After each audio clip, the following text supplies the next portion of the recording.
stand for flag salute. I pledge allegiance to the flag of the United States of America and to the republic for which it stands, one nation, under God, indivisible, with liberty and justice for all. Joy, can you please read the statement of certification of the meeting? The meeting has been advertised according to sunshine law. Please call the roll. Mr. Nero. Here.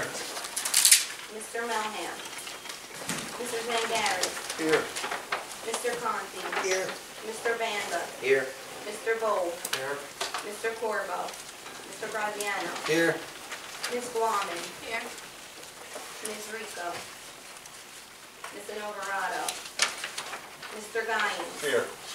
Mr. DiLorenzo. Here. Mr. Harris will actually be here a little late, and Ms. Pizzo. Here. Chairman's comments. I just want to remind the members that this month is the League of Municipalities down in Atlantic City. It's an excellent opportunity to attend a seminar and training, to stay current with the issues that affect us in our role as a planning board here. So if anybody has the opportunity to go down, it's a great opportunity. Application before the board, we have PB 2504 plus A, 91 Terry Street, Terry Lofts, Block 8902, lots 1, 10, and 11, ABSG 91 LLC. Application is seeking preliminary and final site plan approval for the development of 115-unit multifamily family building. Are you ready? Yes, Mr. Chairman, we're ready. Thank you. Paul Jemas, J-E-M-A-S, on behalf of the applicant. I'm here with another attorney, Tom Dolan, who is the attorney of record on the matter. We're going to present it together for you, and we appreciate the board's kindness in scheduling this meeting for us. If I could just be brief, this has been going on since 2013, and we want to commend the board and the municipality, actually, and all its principals for how this has developed. I mean, between the planner and the redevelopment attorney and Mr. DiLorenzo and Mr. Harris and Ms. D'Angelo, everybody has been very cooperative.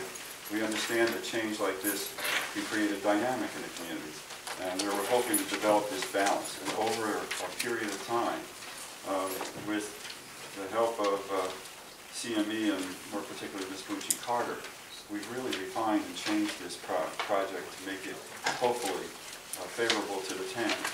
Part of that was a request, as I understand it, on lot 1 that has a two-family home on it. And because the residents there, apparently a long-standing Belleville residents, there was an interest expressed to us from the community to keep that facility there. Initially, we were looking to make that green space. And I can represent Mr. McNeil is with us today. And he's authorized and directed me to confirm that if for some reason or any reason the board determines that that lot should be green space, Mr. McNeil will do what he needs to do to demolish the building. We have to go through a series of things with the tenants because you just can't, under New Jersey law, you have to do certain things. But he will do that if that's the preference of the community of the board. Also, with regard to 3 adjoining properties that border this property, part of the redevelopment agreement provides that we need to, the applicant needs to reach out to them to see if they prefer that those properties be acquired. The purpose of that is not to expand the project. The project's going to be the way it just is now. The purpose, as I recall it being, is there was some concern by the municipality that those people might not want to live where this development is going. And what they asked Mr. McNeil to do was to reach out and then formalize it, which we've done, to say, look, this is what we're doing. If you have an interest in selling your property, we're willing to buy it at fair market value, whatever that is determined to be. So that, please understand that that's what we're prepared to do as well. But it will not expand the project. It's not like those properties are being acquired and we're going to expand what's going on. And finally, I know that there's been some inquiries, at least what I've heard, I've been at this a long time, about whether or not Mr. McNeil is going to develop the project himself. The answer is yes. Not only that, through the redevelopment attorneys and council and all the consultants that are on behalf of the municipality, the redevelopment agreement says that before the applicant can transfer an interest in that property, with very few exceptions, it must come back before the government to get approval. So it's not like tomorrow he gets an approval and the applicant can go out and sell it to some third party. It's got to come back, and the Inglesino firm, and Mr. Donatelli, I think it is, did a very good job at that, and those restrictions were actually recorded and made of record, so that anybody looking at buying this property is going to see that there are restrictive covenants that prohibit the transfer, that it's got to go through and get other approvals for it. So with that, I will tell you that we have 4 witnesses for you this evening. We're going to lead off with Mr. Ryback, who's going to do the engineering, and hopefully explain it all easily. And then we're going to come back in with Mr. Osterkorn, who's the architect. Then we're going to follow that up with Mr. Steiger, who's traffic, and he just did there was a request to update the traffic, and that's what we did most recently. And finally, cleanup will be Mr. Stiles, who's our planner. So with that, with your permission, I'll call Mr. Ryback. Please proceed.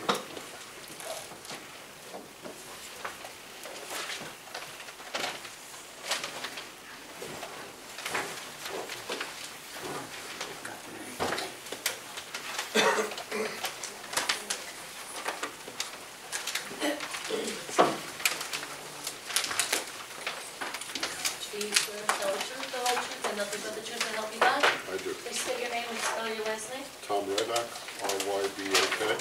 Thank you. And for the record, I'm the architect. I'm sorry. I got That's this okay. confused. Would you like to be the engineer? Mr. Ryback, would you state your qualifications to the board? My name is Tom Ryback.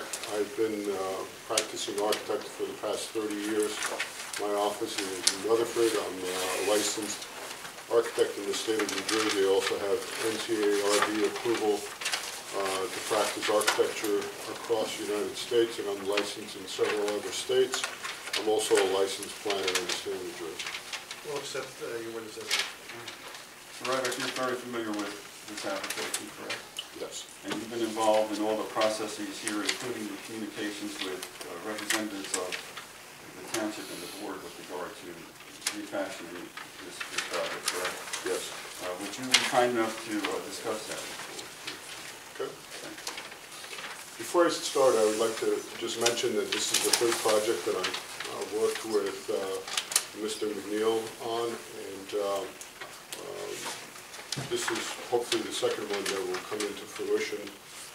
Another one we did a lot of studies on in Jersey City, and unfortunately it's still in negotiation to see how that goes. As it relates to this project, I started from day one.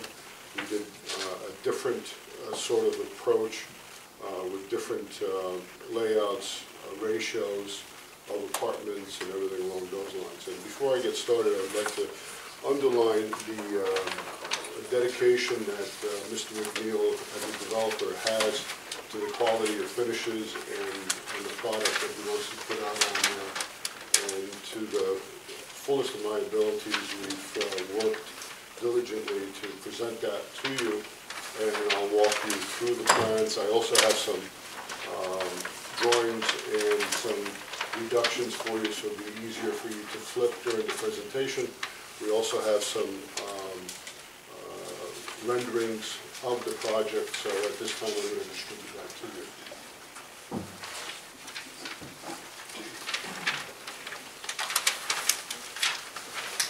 Right, but before you distribute that, are these renderings part of the site plan that plans and other documents that you submitted? That's correct. Right, so that maybe we mark the actual plans that were submitted A1, and we can do the renderings as A2, is that okay? That's fine. Thank you.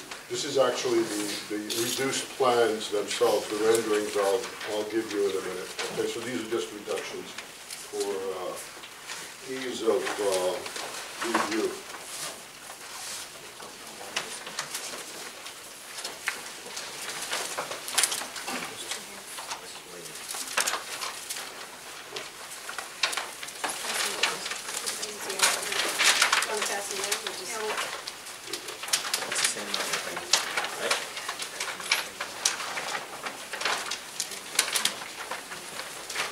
For the record, I'll transfer it, they wanted the site plans and A2 are the Right. drive. That's fine.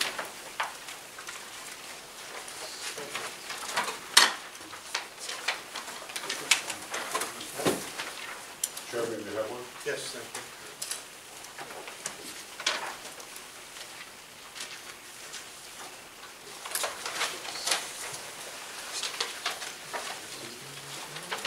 Anybody else?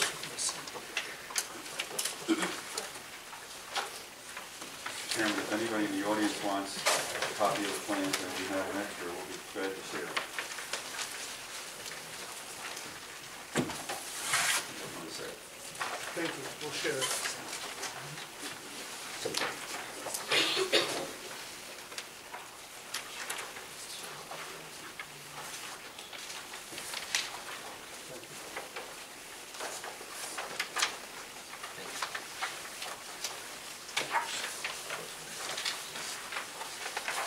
I'd like if you would be kind enough to let me know what you're handing out. These are the perspectives that we mentioned originally. The interior shots and also the exterior rendering of the elevation. Can we mark those A3 renderings? Yes.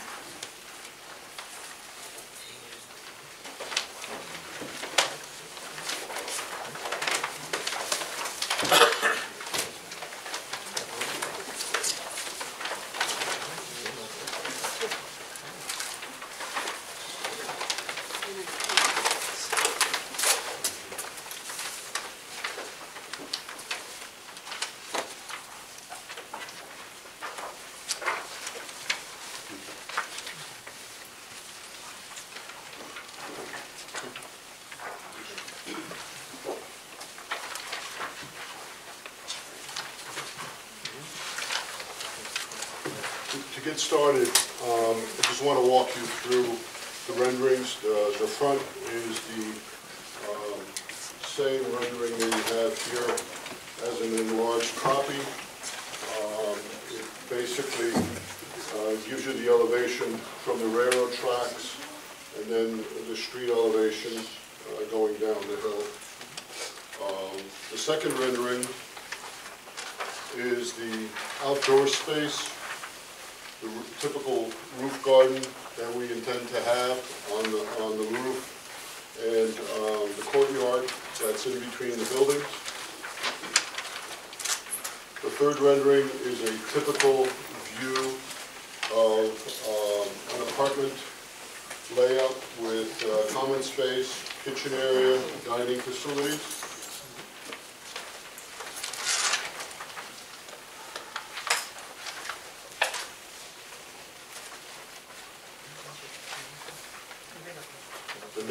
The next rendering is an interior view with common spaces, including polished concrete floor, soft seating, fireplace. That would be a typical lobby slash common sitting area for residences. The next rendering is the roof pool area with some seating. And last but not least is a view from the health club overlooking the pool.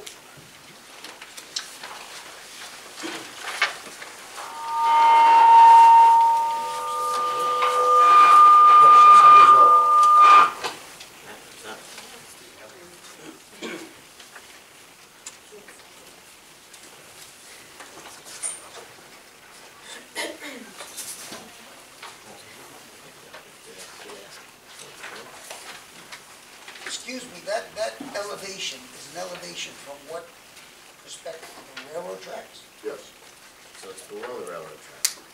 So we're 4 stories above the tracks? It's actually right over here, down the street, going towards 2021, and these are the railroad tracks. So this is the view that you're seeing. So let's say if you were standing on this opposite corner, you will see the elevation going down. So that's the view of the building as it stands. So you really see 4 floors, and the parking is underneath. And I'll go over all the particulars.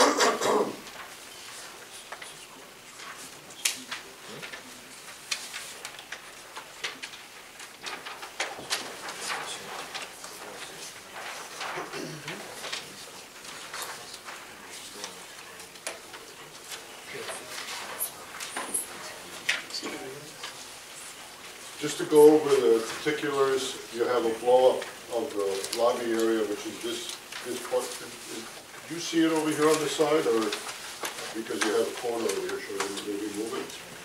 I could follow on your... We have the one up there. Okay. So basically, this is the front entryway. You have a drop-off and pickup area on this side. We're going to have overhead doors, and people pull in and they have visitors, they park over here, they go up and they get announced and things along those lines. You have a secondary elevator and staircase in the middle of the building. This mechanical room is just underneath the pool, and that mechanical room will be the structural element for the pool area up above. You have all the charts that basically describe the mixture of the apartments that we have in hand by level and also by size of the apartment and its square footage. A typical floor plan will look something like this. You have in this area an outdoor space on the second floor. You have an informational leasing office as you walk off the elevator, and then you wrap around the apartments all the way around. You have a lot of openness, a lot of windows, a lot of great views. In the back you will have a gym, then you have a community center, and more rental space, and some more common storage next to the pool area. The pool deck will be one of the 3 outdoor spaces. It's approximately 5,000 square feet. This outdoor space is about 3,700 square feet. And then you're going to have, on the top deck, the last area, which basically wraps around and gives you the views of New York and all of Belleville. This is a typical floor overlooking the pool. And again, common spaces, storage, community lounge.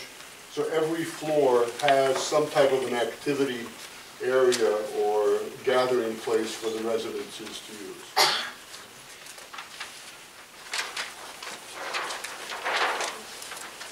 On this sheet, you basically have a typical layout of different apartments. You have a studio, you have a 2-bedroom with 2 separate baths, a kitchen area, dining facilities, and also a living space. Another apartment layout is right next to it. It's a little bit larger than the first one. The first one is, I believe, 1,100 square feet. This one is 1,230. And then you have the 1-bedroom layouts on the bottom. The only difference between the last one and the other 2 is the square footage and the flexibility of having an enclosed dining room / office on this space.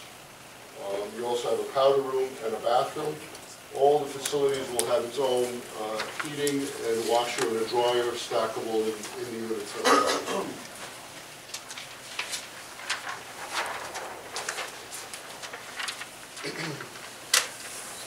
Getting to the elevations, basically, the perspective basically tells the story of how the apartments are going to look and how the elevation is going to look. We're going to have 2 different types of brick on the elevations themselves. We were diligent on developing the entryway with some glass awnings as you enter into the space. The first floor is going to have limited space, and then all the activities happen on the upper floor. You will have 2 garage doors, so basically the parking is totally hidden. The only place that you see parking is on the side yard in the back, overlooking. You can see the parking from the area where you have the pool. Everything else from the street and from the railroad is all hidden. We did some design modifications to accommodate that. If you look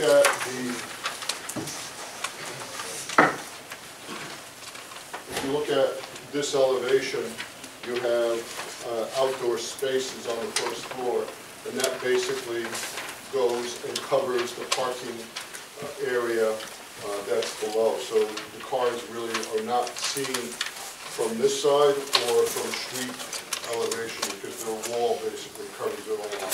So it's all hidden.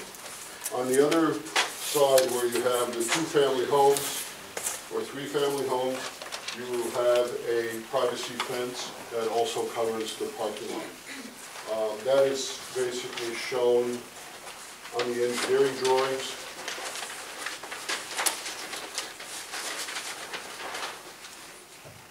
And it basically goes all the way through. You also have an entry from the street. That's a secondary tenant entry to the parking lot, to the site itself. On this side, we're also going to have a gate. One of the comments was to address some doors underneath the parking that's underneath the building. We elected to leave that open because there was really no views on this side, and this is all industrial on that side, so it really didn't hinder any view from the parking lot whatsoever. And we basically, the parking is hidden underneath, and this fence basically takes care of the privacy. Mr. Ryback, I'm going to interrupt you for a second. When you're referring to comments, you're referring to comments that were presented to us over the course of a period of time by CME Associates that are memorialized in a letter from CME Associates dated September 19th, 2008? That's correct. If I could mark that B1, which would be the CME Associates that was prepared by the planner, and CME dated September 19, 2019. So that's B1. Thank you.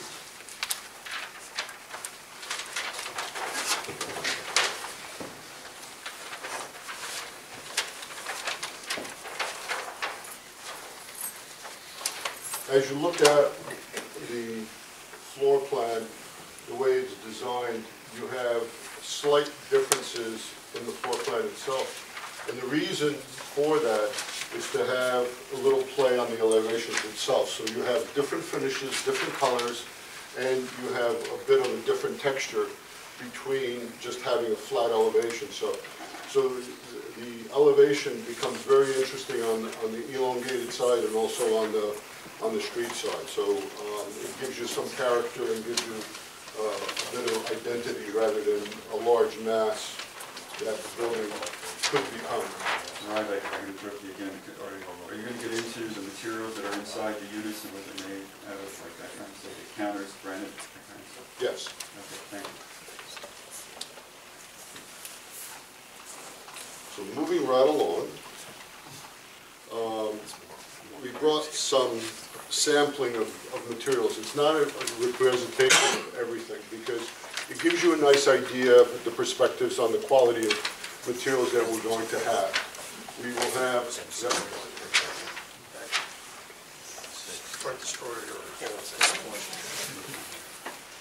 So basically the flooring of the apartment floors will be engineered wood.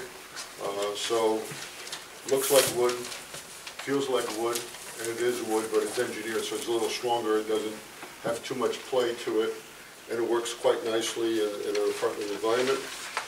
These are typical granite tops that you will have throughout the kitchen. You're going to have some nice European cabinets as it exhibits on the perspective that you have. And then you have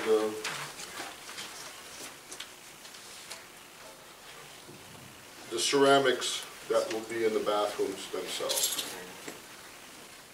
Mr. Vito, with your permission, I'd like to mark A4 of those exhibits that you just presented, the 43 exhibits.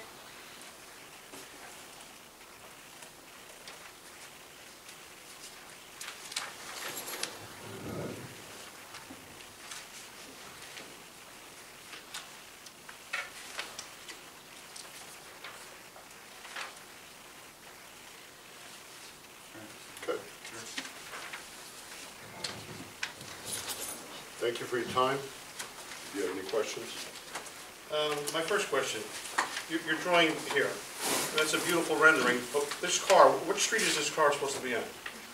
This is actually where the railroad is. So there is some parking over there, So Next like to if it- you're driving down the street, no one's gonna see this view of the building? If you drive down the street, street going down, you will see that view from the building, because there's a bit of space between the building and That's and the other Geraldo structure. Geraldo Yeah, Street. yeah, So that's the main street that people right, see. that's correct. And the main entrance is on what? Cortland. Yeah, I think we have some photographs of that neighborhood, don't we? There are pictures So here? we have photographs of the current. Right, so, How many are there, 4?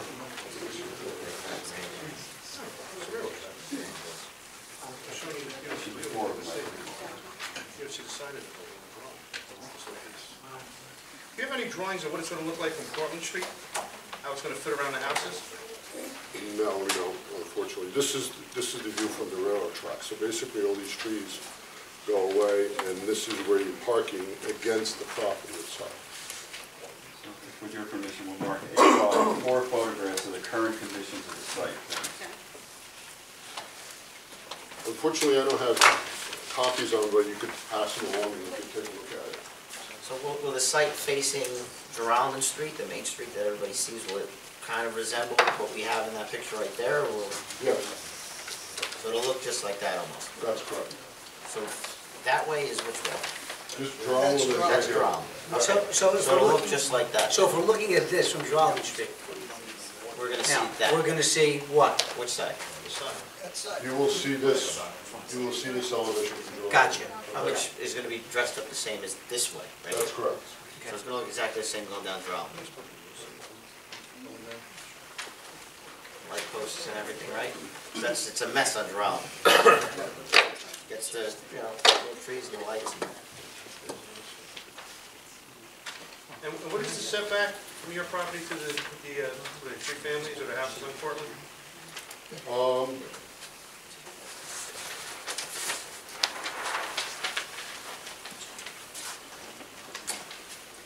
Basically, this is the engineering drawing, this is the property line, this is the building, right here, this is the building off of here. So I believe the setback, let me just look at my own.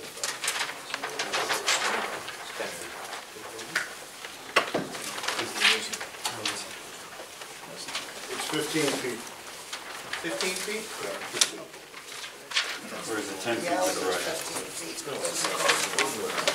Same. Same one. Maybe same. Same. I want a definitive answer. How far is the building gonna be from the backyard? Well, it's 15 feet to their property. That's how we have it right now. Chairman, when the engineer testifies, he'll give you the exact measurements. 15 feet. We have the setbacks over here, then the columns are right over here, so actually it's a little bit further up. Tom, do you have a question? Yes, I noticed, I'm looking at the proposed 2B, 2A, and then I look at 1C. Right, so that dining room, that's even though it's a one-bedroom, that dining room can't possibly become a bedroom? No, because it doesn't have any window. Okay. But how do we prevent? So, in some prior applications, I mean, would you guys be acceptable for a random, randomly come in and to make sure that that is not a bedroom? Surely, that's permitted within the applicable laws, and also we would restrict it in the leases, so that in the event a tenant were to be imaginative, and we discovered it, we would be able to tell the tenant to comply. Thank you. One thing to consider is you don't have any doorways in here, it's a trim opening, there's no closets here, where you can put in a hot water heater on that side, so to take away all worries that it will be turned into a bedroom. And I understand that, but like I said, people do That's correct. get creative. Mr. Ryback, we have a total number of units of 115, is that correct? That's correct, And there's 4 studio units, that's correct, and there's proposed 71 bedroom, that's correct, and 41 two-bedroom units, correct? that's correct. Thank you.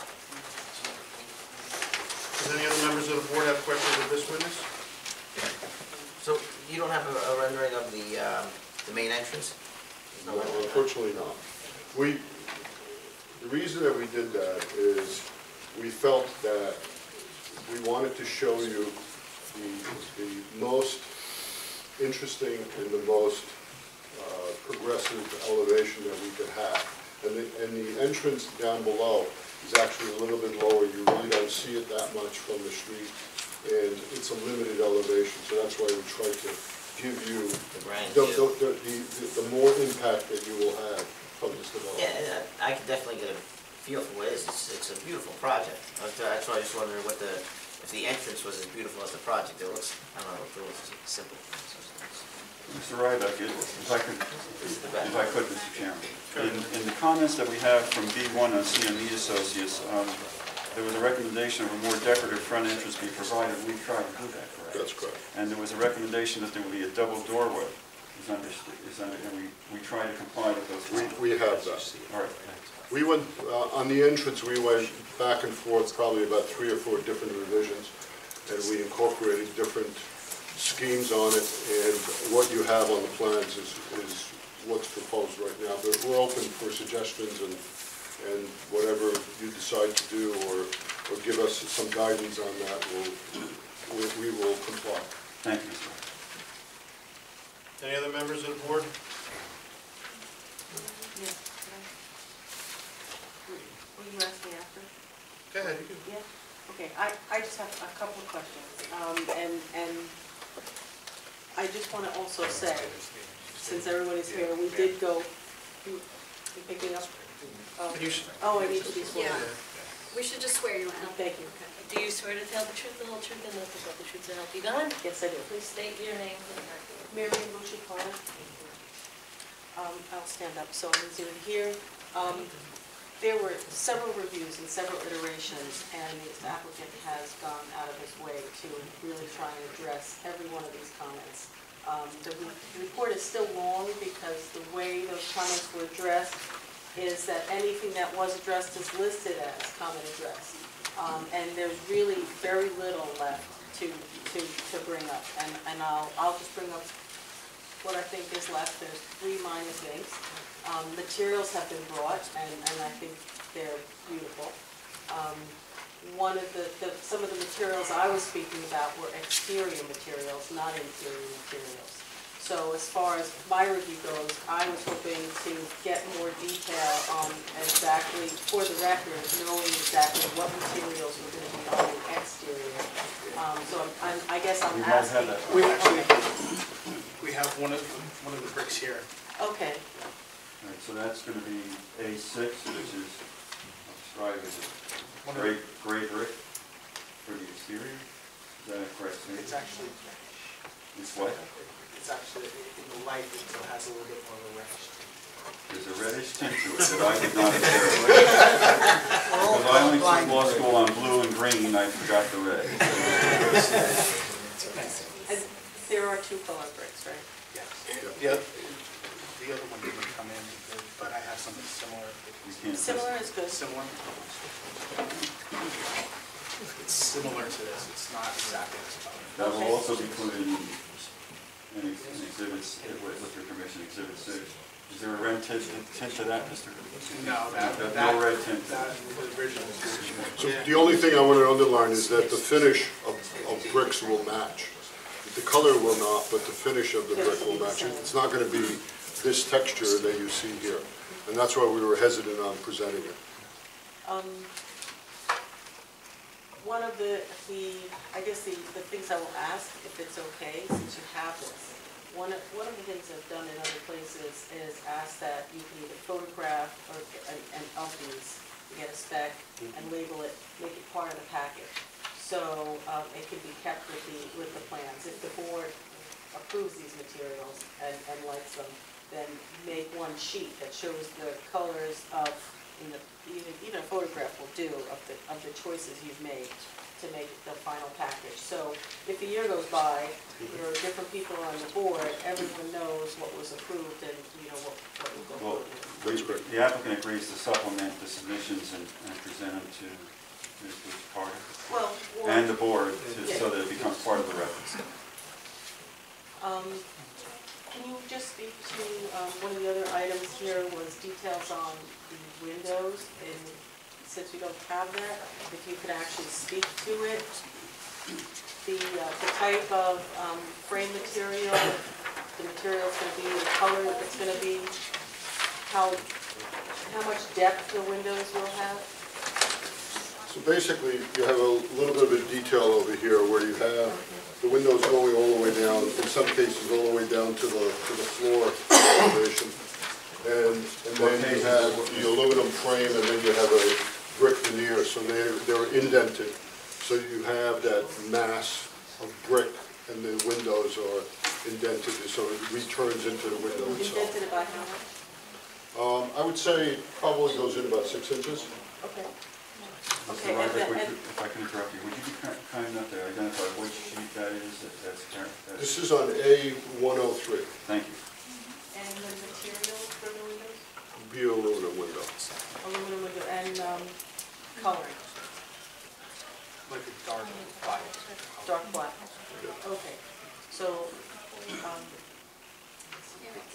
I think one of the other questions in the report was the coping, the stone. I think it's listed as a Well, natural stone coping transfer slab.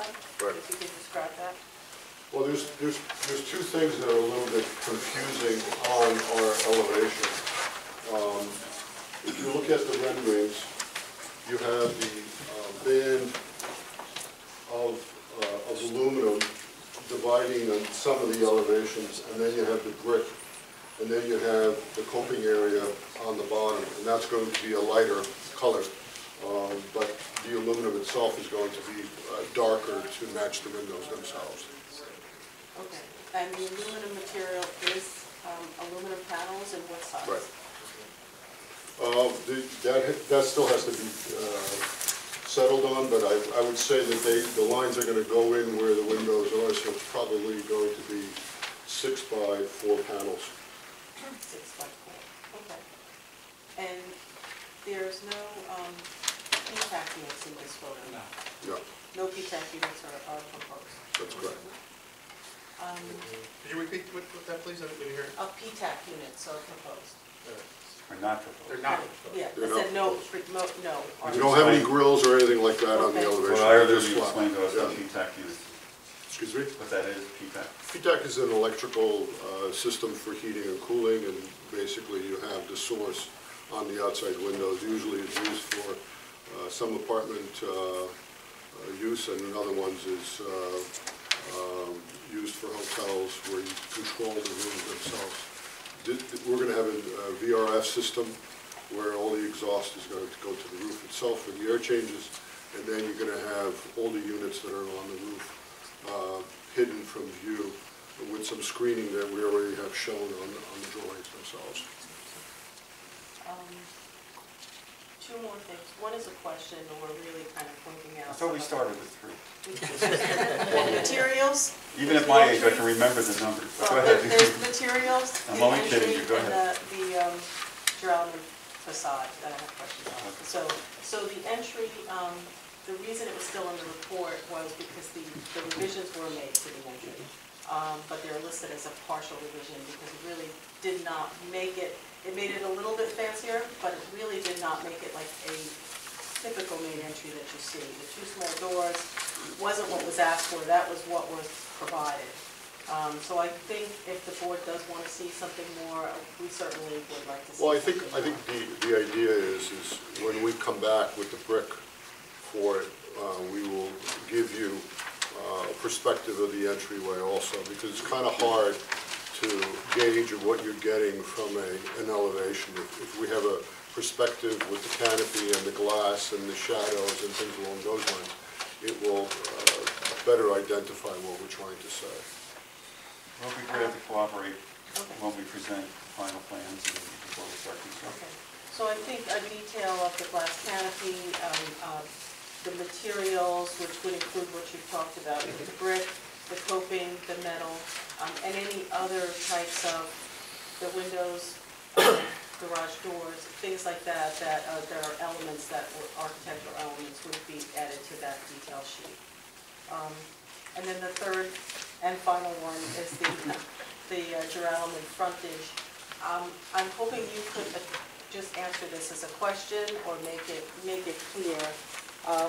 The facade that is on sheet A105 shows this piece, and this is what I think is the biggest concern of the board, and it was one of the biggest concerns in our meetings prior to this hearing, is this piece of facade here. Based on this elevation, that's visible. And You're talking about the lower level? I'm talking about this level here, yeah. And in the illustration, in the rendering is an artist rendering and isn't always exact. But the elevation that gets approved is what's exact. And based on this elevation, you can see the blank wall. So I kind of wanted you to address that and see if maybe certain other adjustments could be made. If this is the case and you can see this wall, we'd like to see windows brought down here to make sure that that is what the public sees as they're walking along the street and not a blank wall. Well, what I would humbly suggest is, we already brought the glass down in this area where the parking lot is. And we have a bit of a setback from the street to where the elevation is anyway. So I think that would be a nice area to soften up the elevation and put some vegetation down there, either large bushes or trees to soften it and give you a little bit more of an interesting scenario and break that massive area on that street, if it's okay with you. For my preference would always be to have the building as the primary view and not massive with landscaping. That would be my preference, but it would be up to the board. It is parking, I mean, you could drop the windows, it's really up to you. We could do that also. Yeah, we'll be glad to accommodate you. In terms of, there is plans on the engineering side where it shows that we're going to screen that, as I understand it. But to the extent that we need to soften that with your cooperation, we'll be pleased to do it. Up to the board. Well, up to the board, but at your recommendation. Is that correct, Mr. Ryder? That's correct. I mean, if I was to look at this blankly now and just make this one statement, one of what seems to stand out is that there's 3 bays here that don't have windows that are visible. That if you are going to leave some with no bays, that you maybe put windows here and leave this to be landscaped on this edge since this is so narrow. I would think that that might be Once an again, option. we'll be pleased with the board's permission to make that a condition and we'll comply. And that's my own. Great. Thank you very much. It was a pleasure working with you. It ain't over yet. My question, you're proposing 41 two-bedrooms and only 4 studios? I got to tell you, I'm a little concerned too with the impact. I mean, I know there's formulas with the apartments and the schools, but 41 two-bedrooms, that's an awful lot. And only 4 studios. Anybody else, board members feel? How they feel about 41 two-bedroom apartments and the potential impact on the school system? We'll let the planner direct that answer to you, Mr. Chairman. Planner? Yeah. 9? Number 9? Because right now, as presented, and I think the planner will confirm, and Mr. Stiles is very familiar. I just thought the architect had asked him for better, if they could be reconfigured or something, but if you want, we'll ask the planner. Not a Right. problem. What we try to do is, in conjunction with everything, is build it according to the redevelopment plan and the redevelopment agreement. So what we'd like to do, with your permission, the architect will be here, we can call him back. But I think, I see Mr. Stiles talk about this before, and I think he can address it. All right. Right, Mr. Stiles? That's right. Right, thank you. Does any other members of the board have questions of this witness?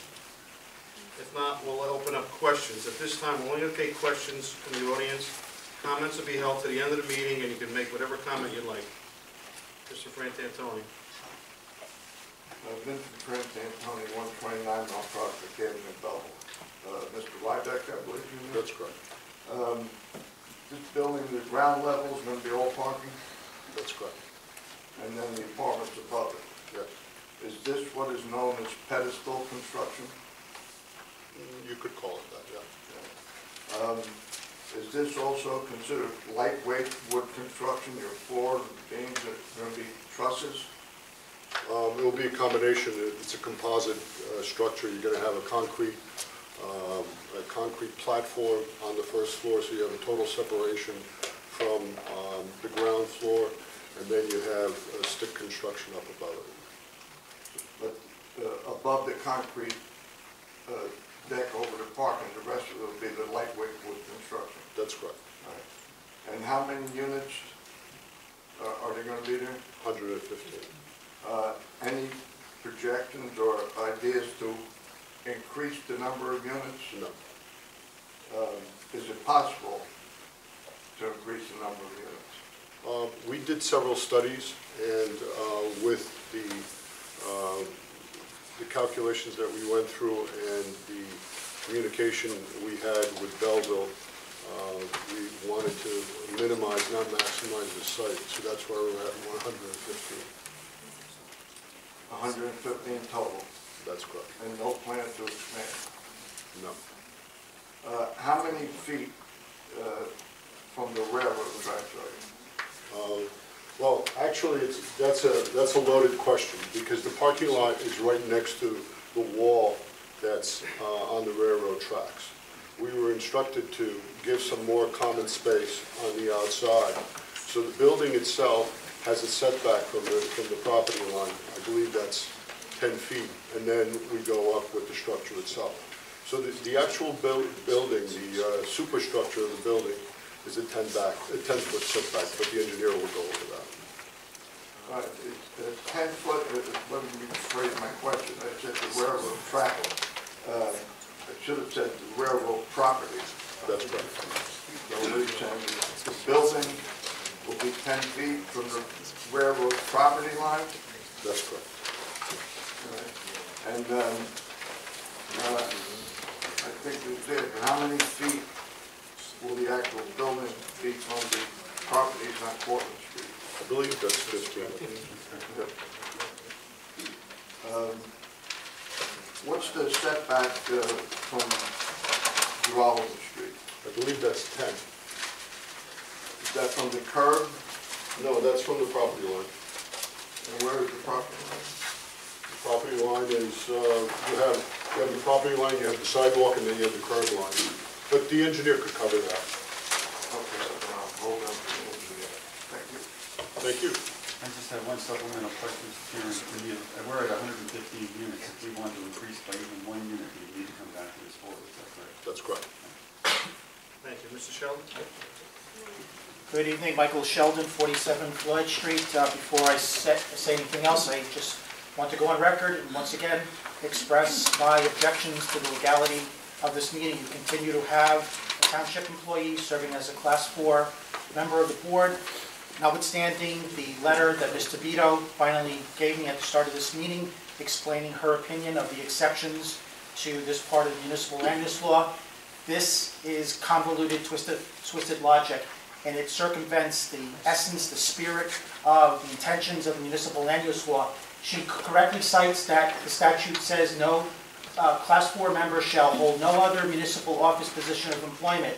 But she goes on to say there's an exception to this rule as follows. And she just quotes verbatim the verbiage in the statute. In the case of a 9-member board, one such member may be a member of the Zoning Board of Adjustment or Historic Preservation Commission.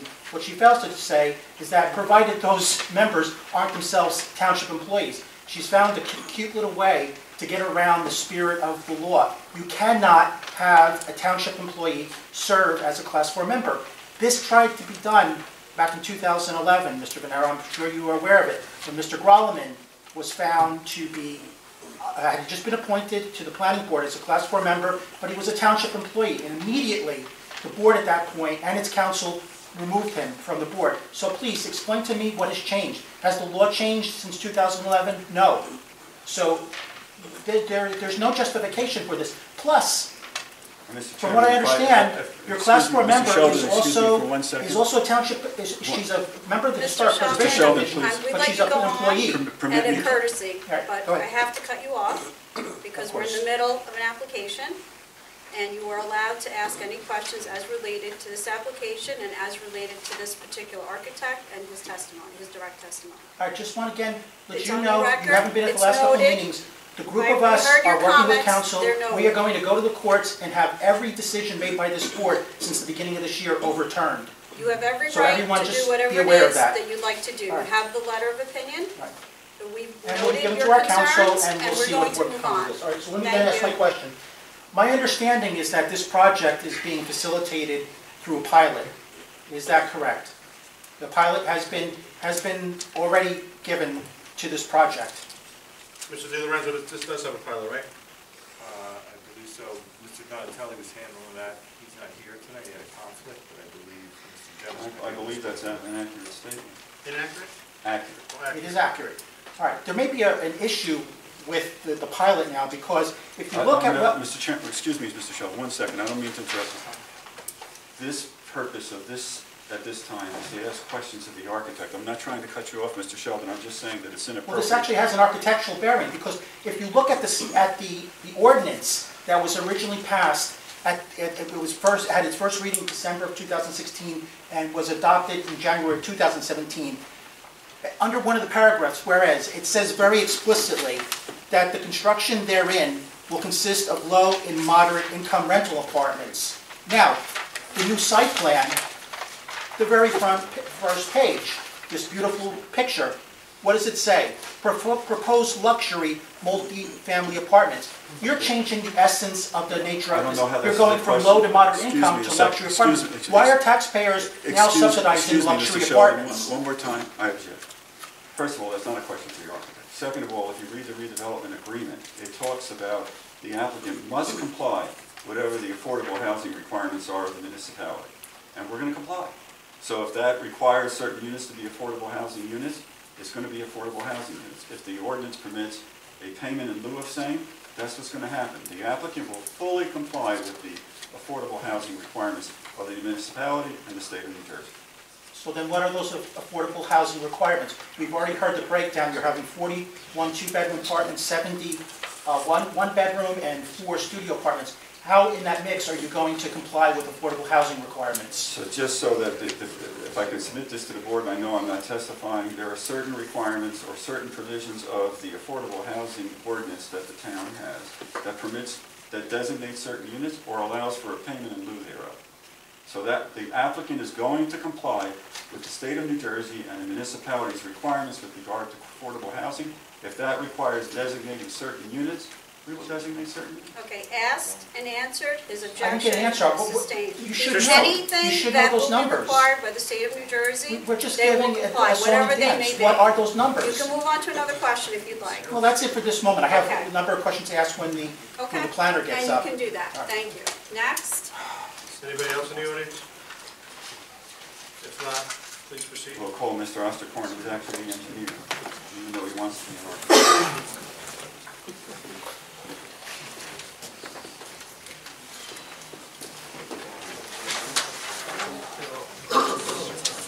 Thank you very much.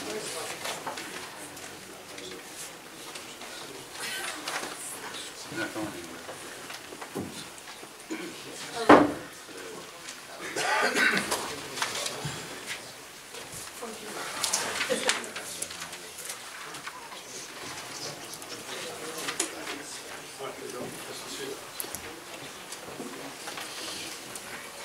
Please raise your right hand, sir. Please swear this down. Please swear to tell the truth and nothing but the truth after that. Yes, I do. Please state your name and spell your last name. Charles Osterkorn, Osterkorn, Osterkorn Engineering Associates. Mr. Osterkorn, would you be kind enough to explain your credentials to the board? Yes, I've been in business about 35 years. I'm a licensed professional engineer, a licensed planning surveyor, and a licensed planner. I've appeared before this board just recently, and I prepared the site plan. Are you familiar with the site plan? Your licenses are all in good standing, correct? Yes. We'll accept your answer. Thank you. Thank you. Mr. Osterkorn, would you be kind enough to explain the engineering aspects of this project to the board? Okay. I'll probably just go plan by plan. So these are the latest plans dated August August 16, 2009, which you have before you consists of 9 sheets. With your permission, we mark that A7. Yes. Thank you.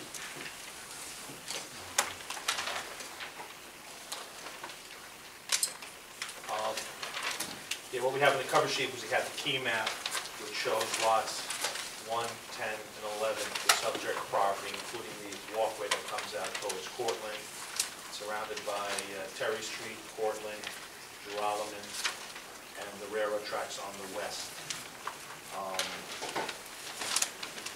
Across the street on Terry Street, there's a glass distribution company and a 2-family house. On Cortland, there are several single families and 2- and 3-family homes. And to the rear is again railroad right-of-way.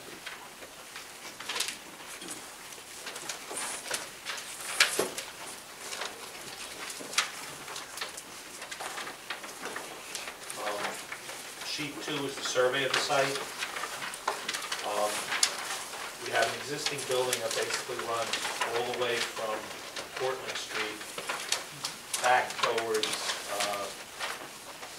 Lot 7. That spans the entire width of the lot, from the rear yards on Cortland to the 5 adjacent buildings to the railroad right-of-way line. It should be noted this building right along the line is about 15 feet to 20 feet high in some areas, and then it has a second floor and it's higher as you go back. The remainder of the lot heading towards the south is paved. Everything generally flows to the south and out towards Cortland Street. We have an two existing masonry structures, a frame building, and another masonry building right on the corner of Geralman and Cortland. So that's the topography of the site and the general description of the site. The third sheet is the demolition plan. We're proposing to demolish the existing larger building, the adjacent structures towards Geralman and Cortland Street. And as of now, we have a proposed subdivision for the existing dwelling located on the corner of Cortland and Terry Street. And it's my understanding if you want to remove that, we can make that green space. Mr. Osterkorn, we included that minor subdivision at the recommendation of consultants to accommodate what I explained at the outset of the meeting. Yes.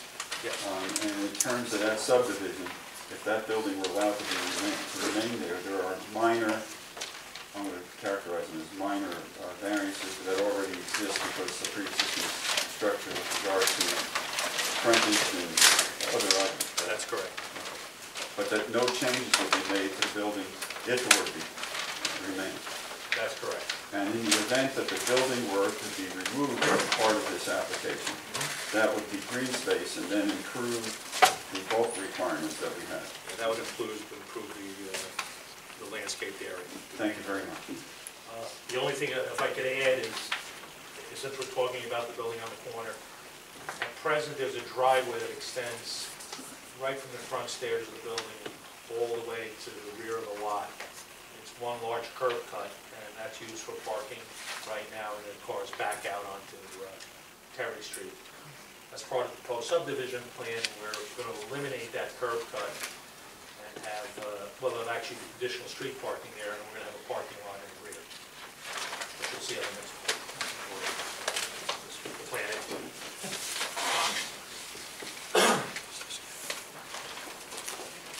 Okay.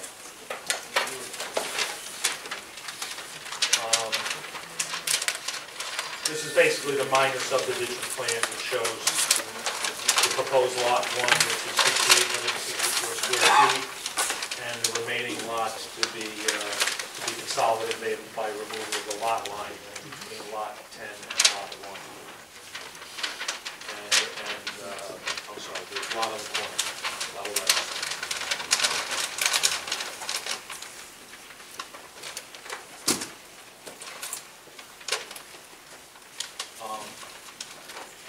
Sheet 5 is the grading graded the site in such a way, we try to keep with the existing grades.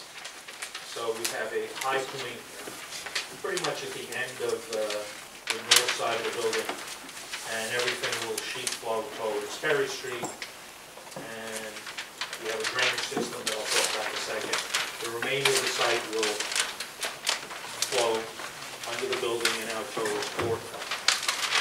We install catch basins and inlets to accept all the flow in this general area here. That's the area by Geralman and Portland.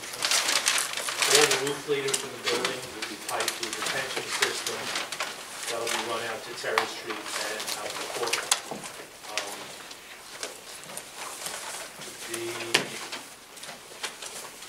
The drainage system has been designed to take a 25-year, it's a 7.7-inch rainfall in an hour, which is a very intense storm. So the overall effect here, right now everything pretty much flows into the existing drainage system. We're going to detain the majority of that. So it's going to definitely have a benefit and much less of an impact on the existing drainage system. We're going to try to keep it on site as much as we can. So that will definitely be an improvement.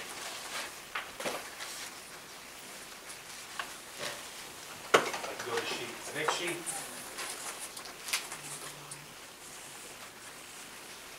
Which is SP6 is the site plan.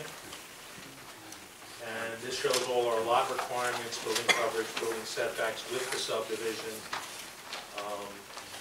from existing to proposed. We're going to have several minor variances for the two-family dwelling, if that's what's approved, if the subdivision is approved. And we have a small variance for building coverage since we eliminated this as part of the site. Right now we have traffic flow. We enter the site. We've talked to the planner. We've made a lot of adjustments to the plan. They've done a great job. And we're trying to take everything that they say into consideration. So we reduced the driveway. We have a 16-foot driveway entrance leading up to the main lobby. You can circle around and exit onto Portland Street. We also have an entrance on Terry Street, a two-way entrance. Traffic will flow in around the site, come back, and can exit onto Terry Street, or can exit onto Portland Street.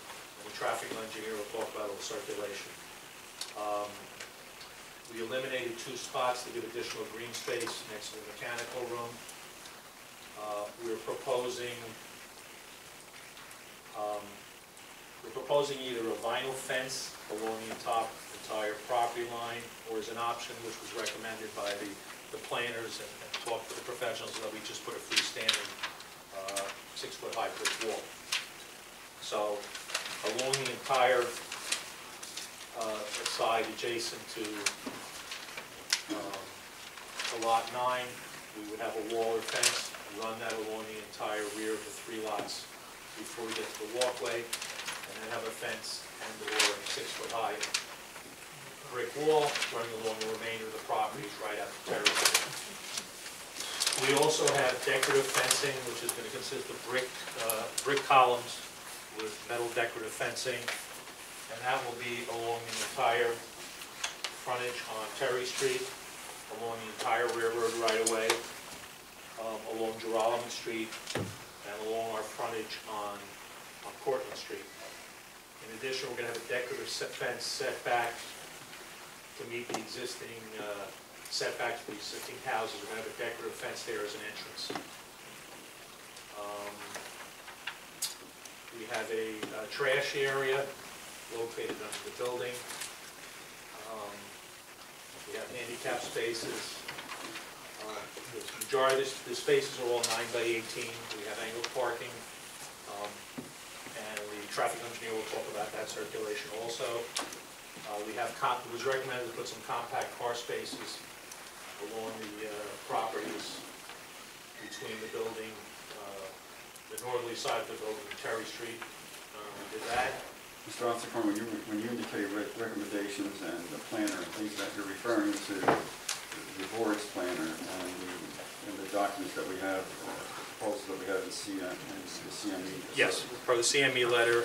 So these are responses to those recommendations? That's correct. Okay, That's thank you. correct.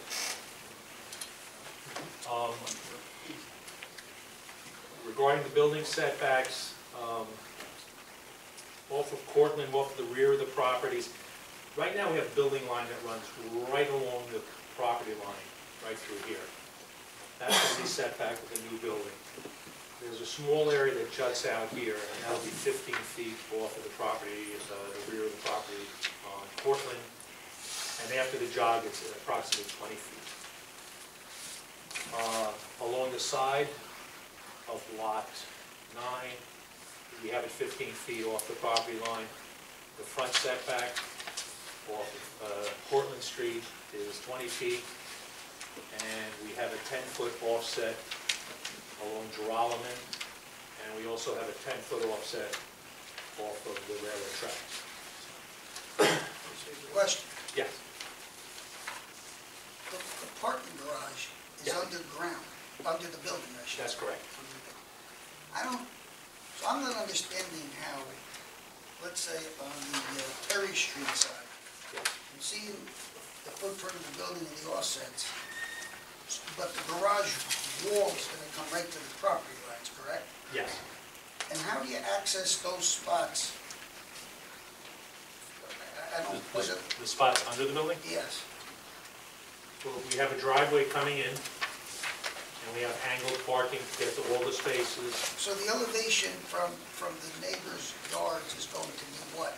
Is the elevation, it's going to be a 10-foot high wall, which is going to be the parking garage, basically? No, we're going to have basically a 6-foot high wall along this area here. Again, they used to have a 15-foot high So wall. where's the structure for the building? The structure is actually set back further.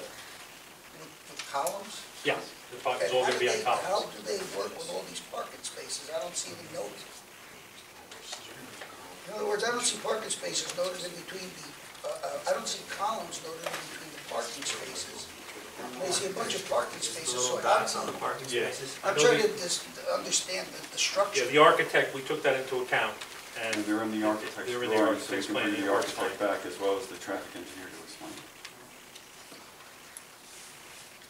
Are they those little Are dots, those little little round dots? dots? Is that what Yeah, that is? see them on the plan. See the dots? Is that what they are? yeah, Yes. That's the See, column? that's on the architect's plan. Yeah. I didn't put it on my, How big are those- yeah, how I didn't big put are it on my those- plan. How big are those dots? You know, it's a dot, it's the size of a parking space line, which is No. about 3.5 inches, so it's not a 4-inch dot holding up the building. The columns are going to be, what were they, 12 inches, Tom? Right, 12 so they would inches. obstruct some of the spots, they would have to. The way the drawing isn't accurate, it's just drawn. The It's just- architect, yeah, there's going to be adequate room to back in and out. Well, where do we see that, if not on these drawings? We can certainly, we see on the architect's drawings, we will put them on these drawings if the board seems fit, and the traffic engineer will testify. Mr. Chairman, with your permission, Mr. Conti, I believe that the traffic engineer will address that and use the architect's plans to try and explain it. Those dots. With your permission. And then, this page. That covers everything else about the site plan. Well, Mr. Yes. Carn, can I take you back to that subdivided property? Yeah. In terms of the variances that will be needed with the pre-existing non-conforming condition, one would be the minimum lot area is 2 acres and the current lot acre is 1.98 acres, is that accurate? On lot 1 that we're bringing, Yes. the square footage is at only 6,800 square feet.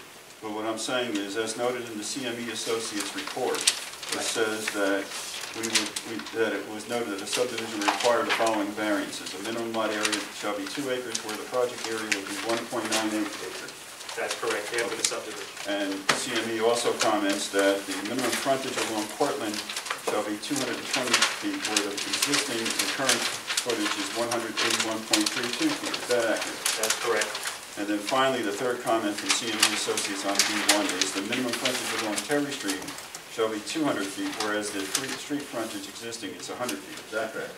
That's correct, Are after the there subdivision. are no other variances that would be required, correct? No, And it's a two-family and a two-family zone, that's correct. even though it's within the redevelopment area. Yes. Thank you. If I could add, while we're looking at the site plan, what we have proposed for the two-family is we're gonna cut the parking area down and have a parking lot in the rear. Okay, thank you.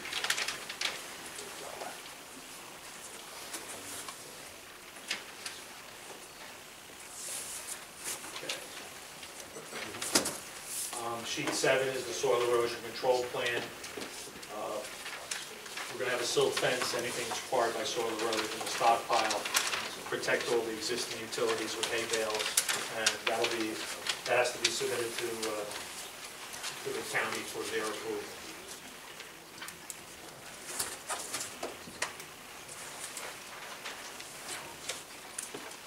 Sheet SP6 is the landscaping and lighting plan. As far as lighting, we have everything underlit under the building itself. We have three freestanding lights in the center of the lot off of Terry Street, where the building is set back over 200 feet. And we also have some wall-mounted lights over the entrances on Cortlandt Street. As far as landscaping, Well, if I could keep you on lighting for a second. If I'm on adjoining properties, are those lighting, is the lighting such that it will not spill out over onto other property? no. And pursuant to recommendations that we received from the professionals, those are screened when they have to be screened? Yes, that's correct. Thank you.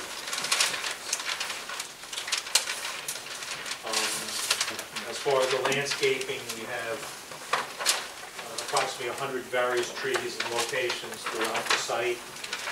We have about 200 various types of plants that are going to be run along the perimeter in front of the wall or fence along the properties that are on Cortlandt Street.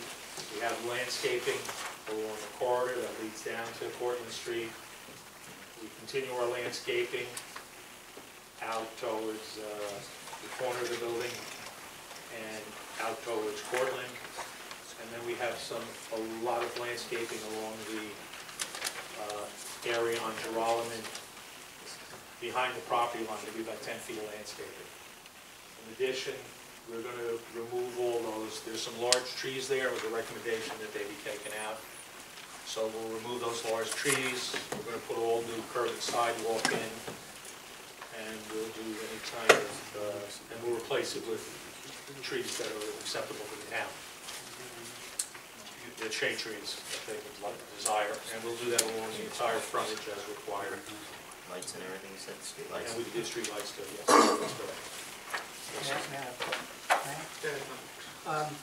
When you start looking at the sidewalks and you start breaking those up, any damage done to the pavement, Geralman Street or Cortlandt Street, if there is any, Yeah. you'll take care of that, not in the patch job, but... No, that'll be saw cut and repaired properly.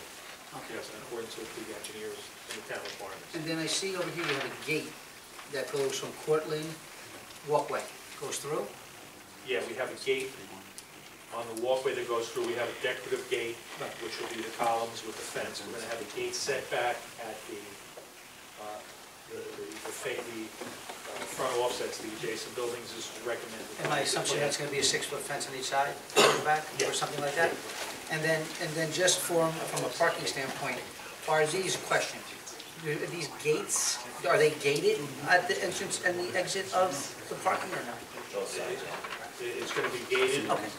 on both sides on Cortlandt, and it'll also be gated at Township. Do you have any key card to get through, I guess, even on the walkway? Yeah, they'll have some kind of fob. Okay, because I would just look from the security aspect at the gate here, once they come in, then you're into the deck. Yeah. Right? Yeah, that'll, it's all going to be controlled, with both, all entrances and exits. Okay, good. It's everything. Thank you. I have a question. Could this building have been built without the variance for the height? There's no variance. There's no variance over on this one. It's not 73.5 feet? I have that listed. Which, I have two sets of plans here. We're not going by the September 19th plans? CME Associate, September 19th? Yeah, That's the planner's letter. yeah, the last set of plans that I saw, that's how I read that, but that's incorrect. Speak to that, but that is one of the variances I thought was still being proposed. No, I thought we saw. No, we have the maximum height being 70 feet, 60 feet for the building, and 7 feet, 70 feet. So we don't need a variance, and the building is not 73.5 feet. No. But the staircases are not included in that, is that correct? I think you're allowed to go up a little bit with the elevator. I'd have to double check with Tom on that, but We believe we have addressed it yeah, well. we've addressed that comment. It'll be 70 feet. So it's the stair, it's the stair, it's the I believe it's the staircase. stair because I think we went through this in our discussion. In terms, Okay. and then we addressed that very issue to make sure that variance was not. While we're talking about variances and this, I have one other item I'd like to clarify too. Yes. There's a lot of questions about the setback along the railroad property. Right. And it's 10 feet. Yes. The reason the report has 0 feet is because in the rendering and in the discussion, it's also in the site plan, there is a outdoor terrace area that extends to cover the parking, so the parking is not exposed outside, you can't look down and see it. The terrace covers that. But technically, that terrace counts as a setback, so that would make it a 0. That was looked at as being, you could do it either way, you were going to propose it with or without. We recommend it with, Right. although That's that correct. would require a variance. Right, and we have that variance in there at the recommendation. Okay, I just wanted, That's just to correct. clarify. Yes, thank you very much. Is the terrace just decorative, or will it actually be used? Terrace will be used Right up next to the site. to the first, yeah. It'll be landscaped, and, Yeah, in doing that, I can't testify, but No. that was the planner's comments and recommendations were taken into account, and we revised what it was going to look Yes. like to what it is now, to comply with those comments. that's correct. Marion, I had a question for you. Does the redevelopment agreement state how many two-bedrooms should be in the Redevelopment plan, what's that? redevelopment plan. Redevelopment plan? The I believe. plan, I believe it does, it has Yes. percentages in there, and this Yes. does comply with it. The plan is a little bit older, it's from November of 2015, and that was the views at that time. I think it's gotten stricter since then, but this does comply. I had Brown here in 2015. What's that? I had Brown here in 2015, it's been a while. But that's why this design is based upon the redevelopment plan. And it does also indicate a maximum of 115 units. So there could never be an increase without the plan being amended by the council. So the plan states 41 two-bedrooms. That's just a concern of mine. That's a lot of two-bedrooms. And Marianne, you're saying that the redevelopment plan does call for 41 two-bedrooms on the It site? gives a percentage maximum, and they perform. Mr. Chairman, I understand your concern, we're just conforming to the plan that was approved by the governing body.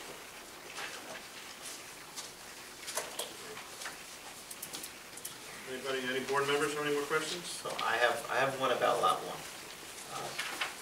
My personal opinion on how anybody else feels, I think when we have an opportunity to create open space, we do it. I don't know the final plan, what that would be on how to do it, whether it be green space, rec space, whatever it might be. I think we should try to move for that to be open space, whether it be for the community, whether it be for the site, whether just to create some breathing room. Well, sure. Anybody? I'm in favor of green open space. What did they propose, somewhere down the line, maybe, or something? I don't No, just I can tell you for certain, initially, that was going to be green space. And then, at the suggestions of municipal representatives, because of the people who occupied it, correct me if I'm wrong, Mr. McLean, is they said, please keep the two-family there. So we adjusted to do that based upon the recommendation that came as an accommodation. The applicant is, if the decision is made, Mr. Bantha, that should be green space, we'll make it green space. In terms of recreational space and that kind of stuff, former mayor, I'm just going to tell you, pocket parks, sometimes transactions that go on there, you don't really want them going on. But green space and open space actually brings us even more into compliance with our with with the requirements, and we'll be pleased to do it. It's just gonna take us a little time to move those tenants because of the laws of the state of New Jersey, and Yeah, that's fine, but I totally understand that part. I have nothing against that part. It's just that those tenants will eventually be gone, whether it be today or 100 years from now, they'll be gone. Just to make sure that in some way, shape, or form, this site becomes either green space, open space. If they want to park, they don't want to park, whatever it might be, whatever they decide on towards the end of the project, or however it works out with the tenant. we'll defer to I the think board's it's better that. preferences on that, and we'll comply with it. The only thing I would suggest is that be consistent with, before the issuance of any certificates of occupancy or compliance with it, because we need time. In other words, as we're constructing, we'll move to do what we need to do. If the decision of the board is to remove that building and have green space or open space, we'll be glad to comply with it. I just think it's better to go in that direction than just to leave it because of an occupant and then it stays there forever. Whether they allow the occupants to stay until they decide they want to leave, or they offer to help the tenant in other ways to make them, more willing to leave. However, which way that works, I just think there should be some sort of, grounds where when they do leave, whichever way that is, that this becomes, like I said, some form of green space, whether it be just green space for the project, rec space for the community, whatever they want at the time, whatever they agree on towards the end of the project, or whatever that time is. You can make a condition. The only thing I would suggest is that the condition be definitive in the following sense, only to make it clarify.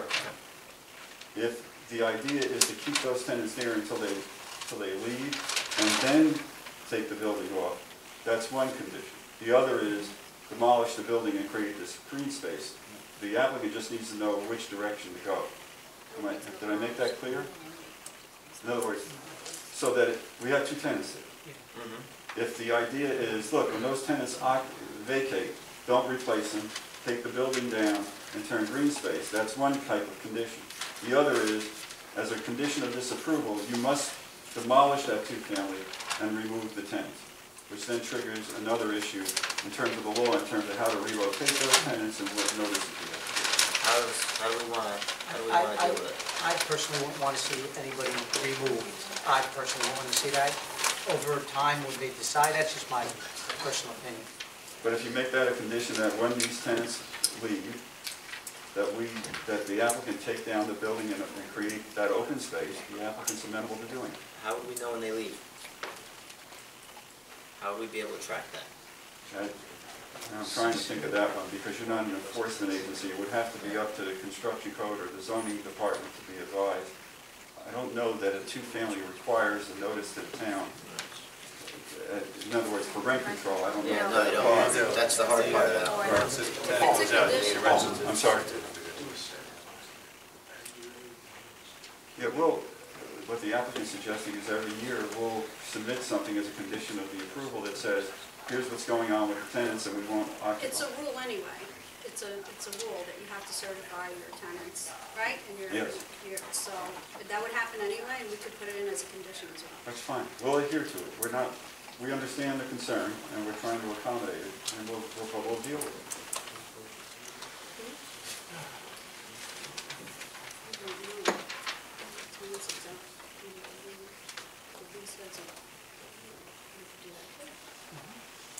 Might be able, thinking out loud, we might be able to do a restrictive covenant in the deed that says upon the vacancy of the other tenant, that it's not going to be replaced, and then ultimately it's going to be demolished when the tenants leave.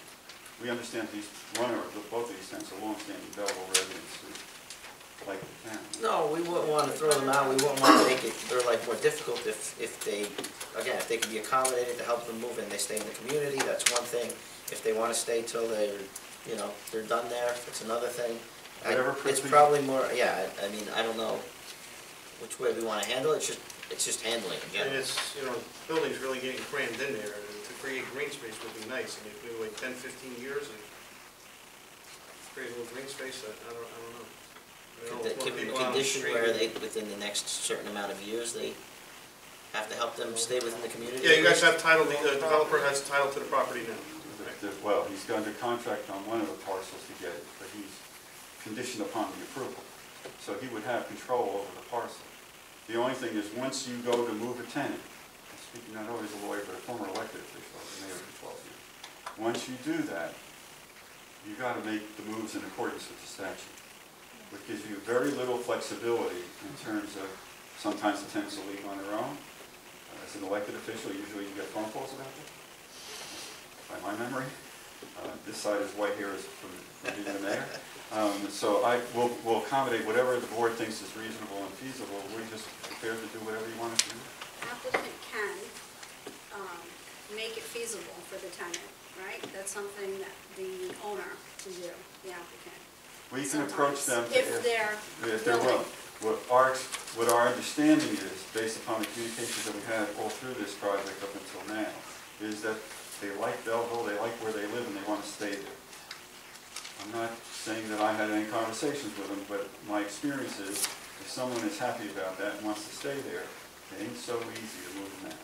You can move them to another part of Belleville, maybe. Well, we'll be With a glad to lot put, of- wherever they want to go, we'll be glad to accommodate them that way. We just need direction from the board how you want us to handle it. I mean, if they're willing to accommodate them and keep them in the community, the part of the community they want to be in, would that be a better option, and just give it, say, a 2-year to 5-year term until I they can think knock it down? we should stay the term. I mean, we don't want to rush them out the door, but Stay the term, basically. 2 to 3 years. I mean, Like you And said, he tells if that, it look, what'll happen is the turns into applicant 15 will negotiate in an effort, a good faith effort to have them relocated.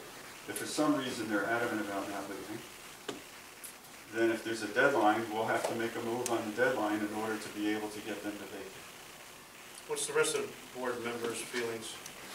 You guys think like 3 years is something reasonable to have somebody relocate in the town of Belleville? I think that's more than reasonable. It's kind of hard because they actually really want to stay there, as you can see. I don't see, we need to put them in the building. I'm not sure that, It's not a bad thing. the nature of this building, I got a feeling in terms of the rentals, there's going to be a disparity in the income level. But I think also the ability to give them time to find something in the specific community that they want to be in within the township, which should be somewhere around that street. I think within the next 3 to 5 years would be realistic. I agree, 3 years I think is more than enough. So did we out here 3 years? 2 or 3? 3. 3. I have, this might be for council too, I mean, because it is a redevelopment area, and there were tenants, relocation, costs may be incorporated into this. It's part of the redevelopment agreement. If we have to relocate somebody, that's what happens. There is a process where there may be some compensation for the tenants for relocation costs. Yeah, I was just speaking to what the triggering event that then gets us to move in that direction if they're not amenable to relocate. So we can basically help them, they can cover the costs of moving them to a similar location with equal to or better accommodations. According to the laws, that's what we do. I don't mean to be, I've got to be No, I'm careful just- how I say it. Yeah, exactly. We can't say that. I can't say it like that? Not really. Equal to or better? Yeah, not really, no. So worse. No, not worse, Wow. but there's, People can be paying in her rent. They can't, it has to be reasonable, and there I has to be. Within reason, I'm not- not picking you up in a wall, so. Not within, Just so you know, within you're reason, on of the course, I'm record. sure. We have to follow the statutes. That's correct. All right. And if you do go forward Yes. this way, as part of this application, you really would need to show and plan what you would do with that land once it is green space, how it would be improved for the board. And It's going to be open space with grass, trees, and whatever, unless we're directed to the contract. Yeah, one of the, I guess the original concept plan for this, before it was talked about on maintaining the building, identifies a gated park playground of 4,200 square feet. That's fine. I think that would be the worst thing with pocket park. I agree. Yeah, I agree too. I wouldn't put that in the language. I would I would suggest that the care if the condition people be stay green there for the space next subject 100 to years, yes. the review and approval of. Yeah, I would make it part of the site and not some pocket park that's gonna go bad. We agree. My concern in this whole project is the elevation to the other people that live there, not that house, that's part of your project. From their backyards, the elevation's 70 feet. We understand. We've got That's a offers pretty into big them to building. buy them. Yeah, I think the building's beautiful. I like the project, but man, that's a big building to have in your backyard. Mr. Conti, I understand your point, but it's compliance with the redevelopment Well, agreement. then this board should look at what we approved in the past. Well, it's really, And- it's really a governing body that did. Well, with our With help. your comments, With our right. help, right. Because I think that's just a massive structure to have in your backyard. I That's my understand. problem. Otherwise, I mean, I love the building on a different lot, I love it even more.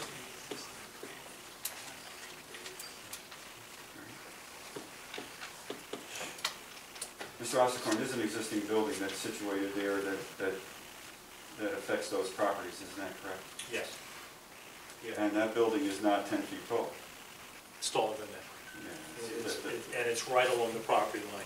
And that's- There's a massive wall along the Well, line. it's big, but it's not 70. Yeah, I'm not being argued. No, And but the other it'll thing is- be set and back what- further. and I what they- understand your point. And what they can see from those photographs that we presented, I understand your point, Mr. Conte, but, you know, It's been my concern.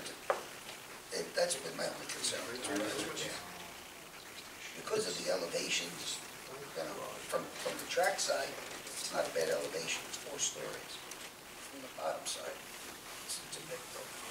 well, those residents on that side that are being affected, if they decide that they want to relocate and want to sell for fair market value, we'll be fine.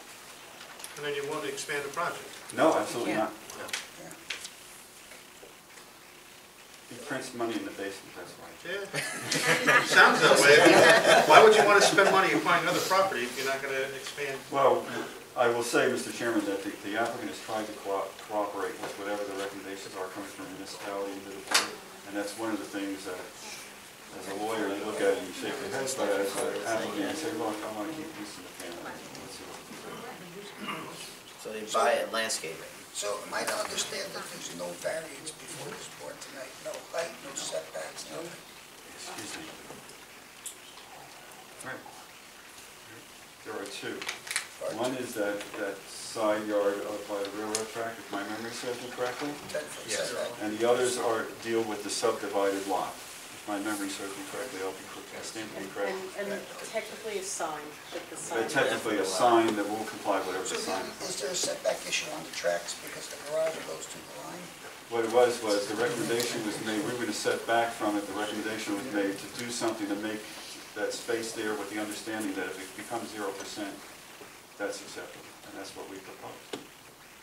But again, does that include a variance for that particular setback? Yes, it does, it does. Yeah, was there a recommendation? And that's within the ambit of the redevelopment agreement, the redevelopment plan we can do. But you set the building back, Mhm. sort of comply. Building grade. Above grade, right? Right. Gotcha. Any other members of the board have questions for this witness? Does anybody in the public have questions for this witness? Mr. Sheldon. Good evening again, Michael Sheldon, 47 Floyd Street. I just want to further echo Mr. Conti and Chairman Venaro's concern about the gross height of this building. At 73.5 feet, it's completely out of scale for this part of Belleville, for this neighborhood. I wanted to ask Mr. Osterkorn, the rooftop terrace, will people be able to look from the rooftop terrace directly into the yards of the 7 homeowners that remain at Cortlandt Street, at least for the time being? To be honest, I'm not sure if there's a fence that's set back that wouldn't allow them to do that, but I'd have to check with the architect. Well, wouldn't that be a good idea to preserve some semblance of privacy, to make sure that people using that rooftop terrace can't go up to the very edge and stare into the backyards of those homeowners?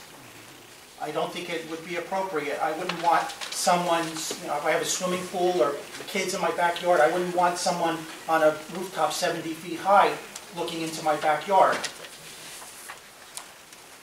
Some sort of setback, I think, would be appropriate here to keep people from going right up to the edge of the roof line.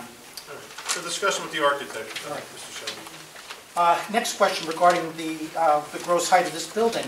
Have you done any shadow effect to see what the impact of this building will have on the amount of natural illumination, sunlight reaching the yards of these people? Are they going to essentially, for most of the hours of the day, most months of the year, from noon till sunset, essentially never see the sun again? Are they essentially plunged into permanent, I wouldn't say complete darkness, but you know, if somebody in this area. I believe there's a question there, and now we're getting into a statement, Mr. No, Sheldon. well, these shadow effects, I'm on the It's a zoning question. board, I think we've had applicants do, when they presented tall buildings, they have done renderings, I'm so we not could quarreling see with the you, I just shadow wanted to effect. answer the question and I not think get, with the elevation of Washington Avenue, I don't think the sun would come into.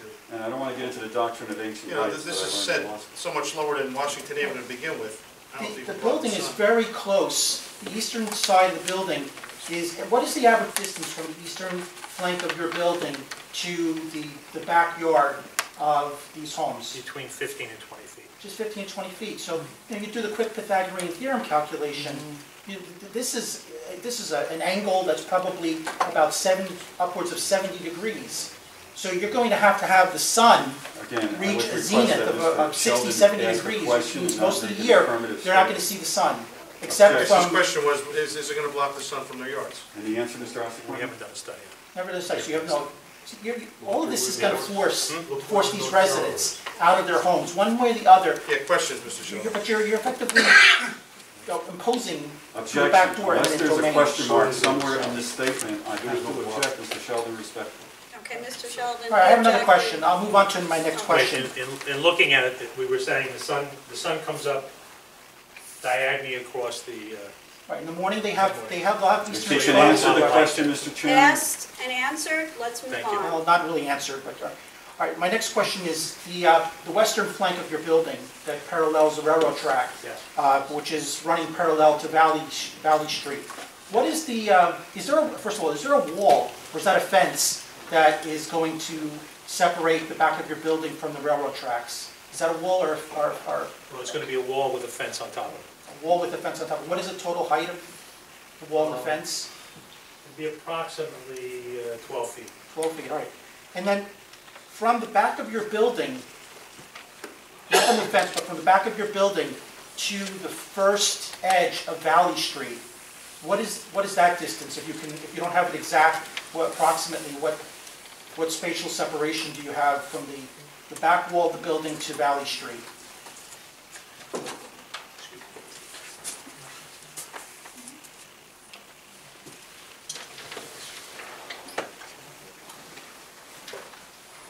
On the other side of the railroad tracks? Yeah, the other side of the railroad tracks. That's, I have it as Essex Street. It's Essex, sorry, but it's Essex.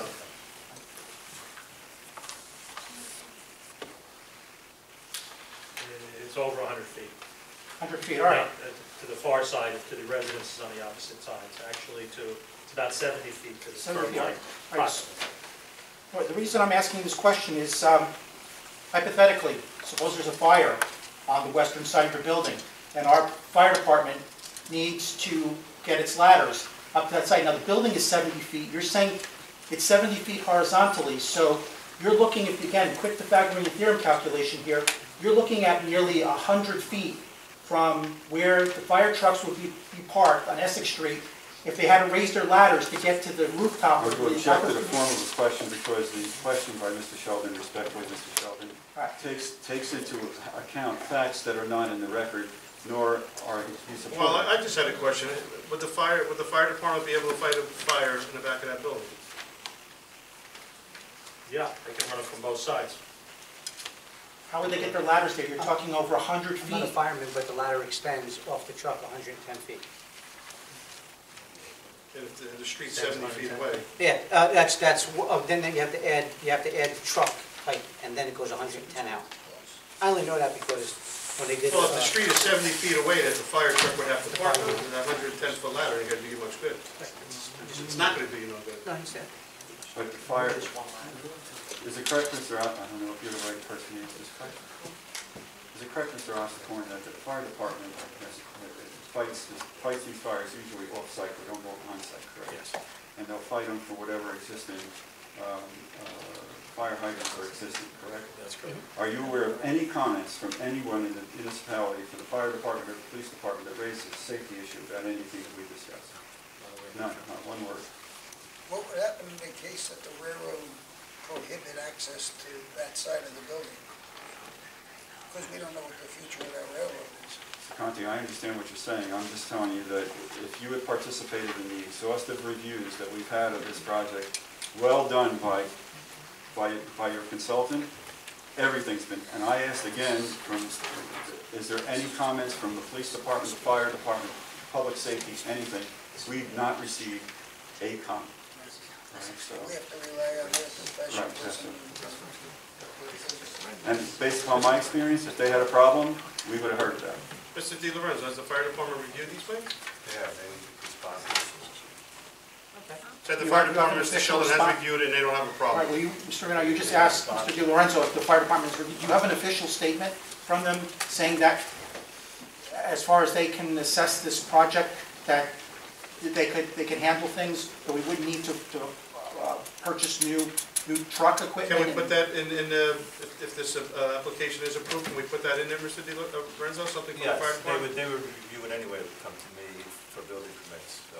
So you can make this as a condition that if our equipment for this building as proposed, if our fire department doesn't have the necessary mandated Mr. equipment. Sheldon, I'm going to that- interrupt you. It's by law that it be reviewed prior to getting any kind of permit, final CO on any permits that they pull out for construction. So that wouldn't be a condition, that's just part of the law, that's how we handle it. And it will be a general condition to that effect, not as to, whether we need to buy a $450,000 piece of equipment. We Well, won't it's make more it than a condition, 450 it's part of these the law. The fire department has to approve it in order to get a CO. It's $450 It has to be a year. reviewed by the fire department, every And I'm not clear, department. have you received an official clearance from our fire department that they've fully reviewed this and believe that they can deal with any contingency with existing equipment? Because it's been asked and answered. Mr. Di Lorenzo said that the plans were submitted to the fire department and no comments were forthcoming from the fire department. Because they had no issues on it. So asked and answered, let's move on. Next question. No comments, I mean, I would like to, you should have a yes or a no. Yes. You should it have a has yes or been no, but there is reviewed. no yes or no. All that Mr. Di Lorenzo can tell us is that plans were sent to the fire department. It Respectfully, could I still object be on again. the chief's desk. Yeah, There's I think there's Mr. nothing, Di Lorenzo's there is absolutely nothing in the law, either the municipal law or the state law, that requires a governmental entity like a police department or a fire department to respond to anything. My experience is if there was a problem, the planner would have been spoken to and we would have gotten a report that says, we got a problem with this. We have zero. And this has been going on for 6 years. Right, Mr. Sheldon, respectfully, the applicant has paid for a special meeting, not just a regular meeting, right? So we're opening it up to the public. You're absolutely have every right to ask questions that are related to whatever testimony's been given. But we can't hold up the whole application if they've asked, It's a you've asked a legitimate question concern. and it's It's a been legitimate answered, we need to concern move on. about the fire readiness of this building. Okay, and it's been Because answered. otherwise, eventually the cost will be passed on to us. Of course, We'll have to it's buy a been new answered, truck. though. So they get the pilot, they get their luxury housing, we get That's stuck with the Objection. building. It's been answered, Mr. Sheldon knows well enough that these are only times for question, not for statements, and that there's a time for statements. So he's violating his own rule. Do we have another question, please? That's it for now. Ma'am, state your name. Good evening. My name is Linda Vallejo, and I am the owner property is in Cortland Street, 401 Cortland. Can you spell your last name? Vallejo, Victor, A-L-L-E-J-O. Thank you. My question is regarding this simple question. I don't like to have a monster behind my backyard, everybody looking at me. That is the picture I have in my head after I hear what the building construction is. So if I decide to sell my house, do I have the rights to sell it right now and explain for the new owner what is the reasons I am leaving? Or did I have that right now? I didn't Or get the if address. I have to go by the What address are you at? 401 Cortland, 41? 401, 401. 401. 401 is not among the 3 properties that we've been requested to offer. It's not, but it's affected by the building, the size of the I'm building. not quarreling with you, ma'am. All I'm saying is we've been asked by the town to make an offer on 3 lots, and we've done that. But your lot is not one of the ones that was asked for us to respond. Okay, but my question is regarding that if I decide to sell the property, did I gonna have any problems selling the property saying the explanation is gonna be I move because they're gonna build The question, a monster from I my can't, backyard? the engineer certainly can't answer that question. And the marketability of the property would determine whether or not you can sell it and how. It's just not one of the 3 units that we were asked to look at. What you have to say, potential? Let's just, you have to, you would have to disclose any information you may have if somebody was looking at it or trying to understand some information about it and you know about it, you would have to explain it. Or say whatever it is that you know, that's your duty or the realtor's duty. But in any event, your property, as I understand it, was not one of the properties that was studied, but I think your comment is pretty clear. You're not happy about the application, and you think it may impact somehow on your marketability of the property. Is that correct? Yes. Okay, do you have any questions of the engineer about how it's, anything that he testified to specifically? Do you have any questions of him? No. Okay. Thank you. Anyone else in the public? Mr. Frantantoni? Yes, Mr. Engineer, in the beginning, your statement said the existing lot is paved. Majority. Paved with what? It's either covered with the building, an existing building, or it's paved with asphalt. But the building isn't a major part of the property, correct? The building's a substantial part of the property, yeah. But the rest of it may have been paved at one time. At this time, it's all broken up. The pavement for the majority of the parking lot is in pretty good shape. And then you also said about additional street parking. Where would that be? If, the board doesn't seem to be going about that way, but if they approve the subdivision of the lot at the corner of Terry Street and Cortlandt, they have a driveway that's about 80 feet long that would be reduced in size to a 24-foot driveway would provide additional street parking. If that's If that's approved, it doesn't appear that that's going to happen. On Cortlandt Street? On Terry Street. On Terry? Yes. And how about on Cortlandt? No, nothing gets changed. And how about Rolland? Is street parking on Rolland? I don't know if it's permitted or not, but we don't affect what exists right now. Right. Now, what is the actual dimension of the lot going from east to west, from the property lines of the homes on Cortlandt Street to the railroad property? What's the dimension of that?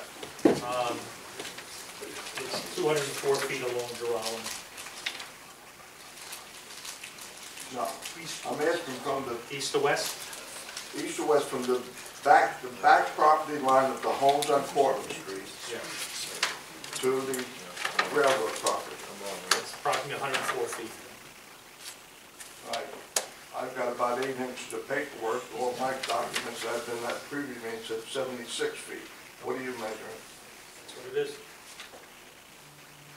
It's 100 feet. You tell me 104. It's not that bad. Okay. Contrary to some of the other ones, but we'll go with that. Also, the drainage flow, you're going to put detention basins or retention? Detention. Detention. But eventually, where does it go? Eventually, if it's being designed for a very intense storm, where it can retain the entire storm, it's almost 8 inches per hour of rain. It's being designed to take that much rain. So for some reason, it's a little more rain than that, eventually it would overflow out onto Terry Street and Cortlandt Street through drainage pipes. Into the storm sewer Yes. on Cortlandt Street? Yes, but that would certainly, the storm would be well, would be over. And the Cortlandt and the Terry Streets drain should be clean by then. But anyway, with the digging into the storm sewer on Cortlandt Street, eventually, where does it go? Sagres. Thank you. Did you do any research on prior storms of that area, specifically Cortlandt Street? The history of the flooding situation? The only thing I did is I went to the Public Works Department and I asked them if they had any history, and they said no. Really? They told me. You testifying that DPW told me they have no history of flooding at Cortlandt Street? That's what they told me. Okay, Mr. I hope Frantantoni, that's very clear in the record. I think the engineer stated, though, that the outflow would be less with this proposal than is currently. It would improve the runoff. Is that correct? Well, It's going to significantly improve. Question. I hasten. All right. But, I mean, you're asking all these questions about the detention, and they're going to improve the runoff. It's gonna be better. The runoff is gonna be better if this building is built than what's presently there. Oh, that's his professional opinion. His professional opinion, yes. He's an engineer. But then We take there's his opinion. reality. Can I ask a And question? one home on Portland Street Because I want to suffered. understand something too, because we asked this question, Mr. Hurst. Yes. So approximately how many gallons or cubic feet are being held underground? We have a It's a massive calculation on the number. plan. And my question is, Yes. that water mostly perks, doesn't it, into graded? So we need the overflow that would flow in, which the overflow, you really need a heck of a storm, because No, this we're- is the amount of gallons or cubic footage. And that's one thing that the state and the towns require, that almost every one of these plants has been held runoff, because they're required to hold so much water underground. Our calculations don't include the percolation, And those are- so that's a Right, so benefit, even but it's more, right. approximately 6,000 cubic feet. Which is how many gallons? Real quick, times 7. It's times 48,000 gallons. Yeah, it's not more. It's a lot. It's a lot of water. But if it And that'll goes all be to- stored underground, and majority of it's going to percolate in, so it's actually, And then isn't the overflow metered into the system? It's not just a 10-inch pipe that flows? no, it's going to be a high-level overflow. Right, it's got to be, so it definitely, the runoff always improves. on This is, project. right now, it just runs 100% off, sheet flows pretty much directly to the streets, and we're going to retain it on site. That's one issue Retain that it on site. I never see as a problem, because the requirements are, to me, a little beyond what they should be. An 8-inch rainstorm, everything's going to flood. This property may be the only one that Will be doesn't deep. flood. Yeah. Right. You know what I mean? So that's never really been an issue, because they're overdoing it. Now, the reason I asked that last question is because there is a history of flooding, severe on Cortlandt Street. This will help it. In fact, one of these houses had to be renovated to alleviate a severe problem on that, not too many years ago. Well, again, there's a large area that's contributing by this project, 2 acres, and that will be eliminated from the runoff. So it's going to be a significant improvement, sir. The percentage of the 2 acres, Yeah. is the asphalt, concrete, or buildings?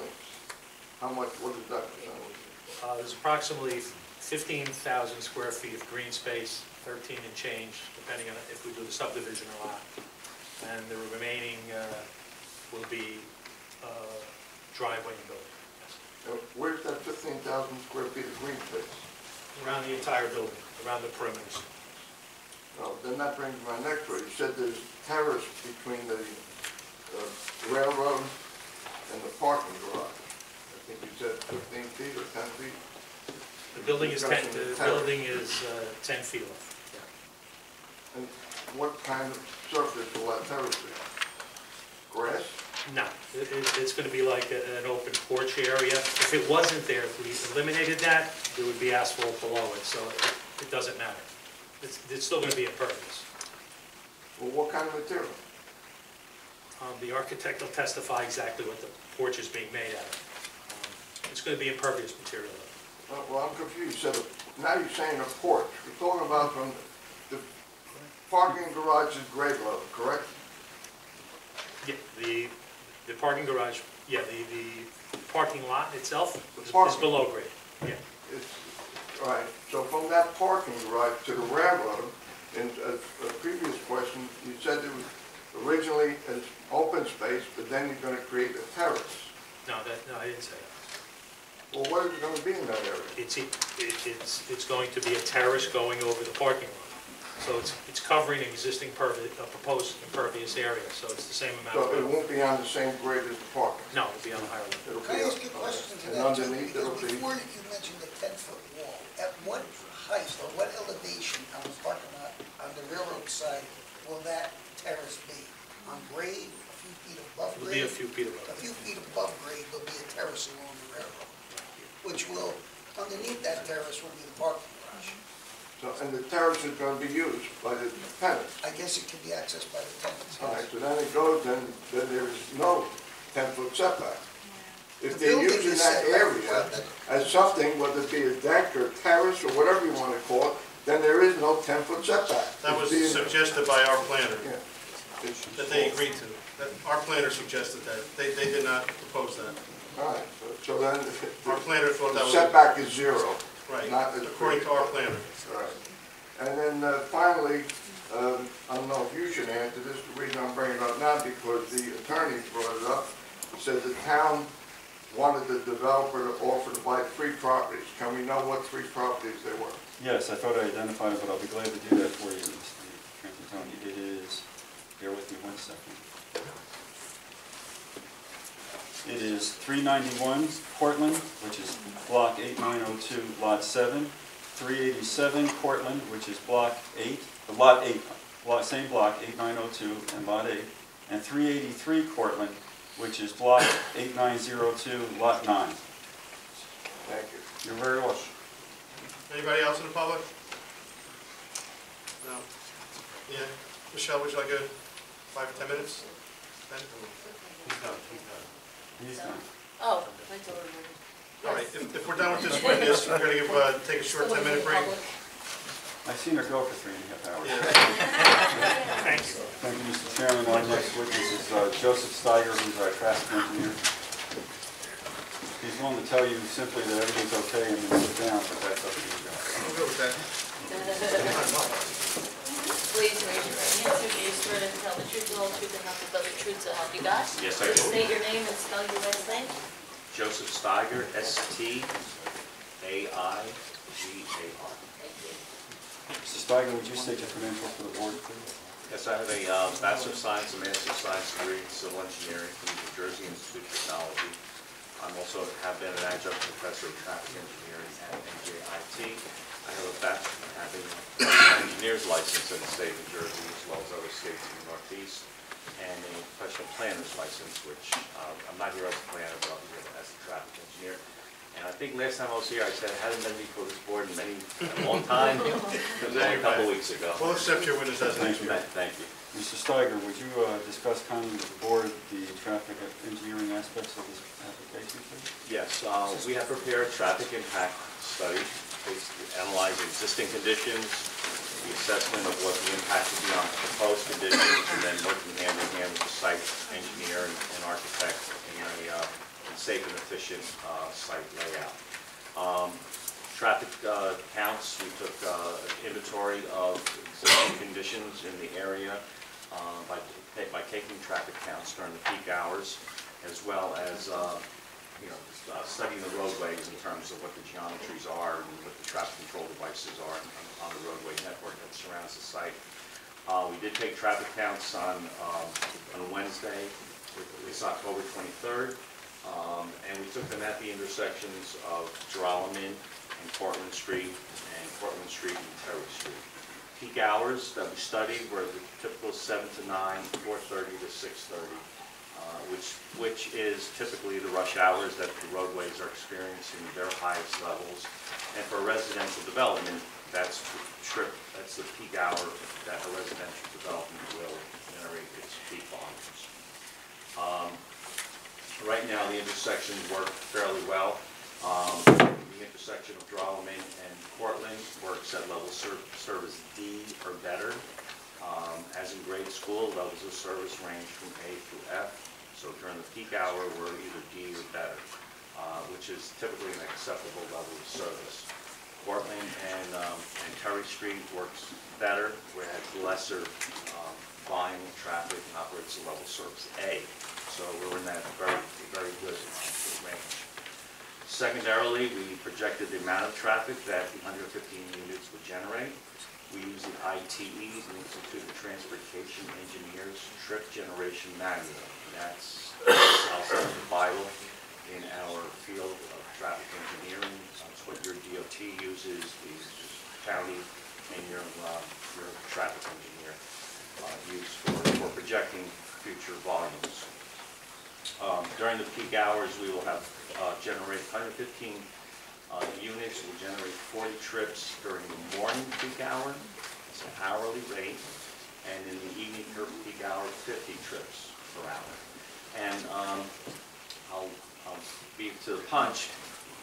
115 units, only 40 trips to 50 trips. Well, those are hourly rates. And residential developments generate traffic that basically is generated for, say, 2.5 or 3 hour period in the morning, Some people go to work at 6 o'clock, some people may not go to work until 9 or 9:30. Same thing in the evening. Some people are home by 3:30, 4 o'clock, others are not home till 7:30. If you're a planning board member, you are at home almost midnight. So they're spread out over those hourly periods.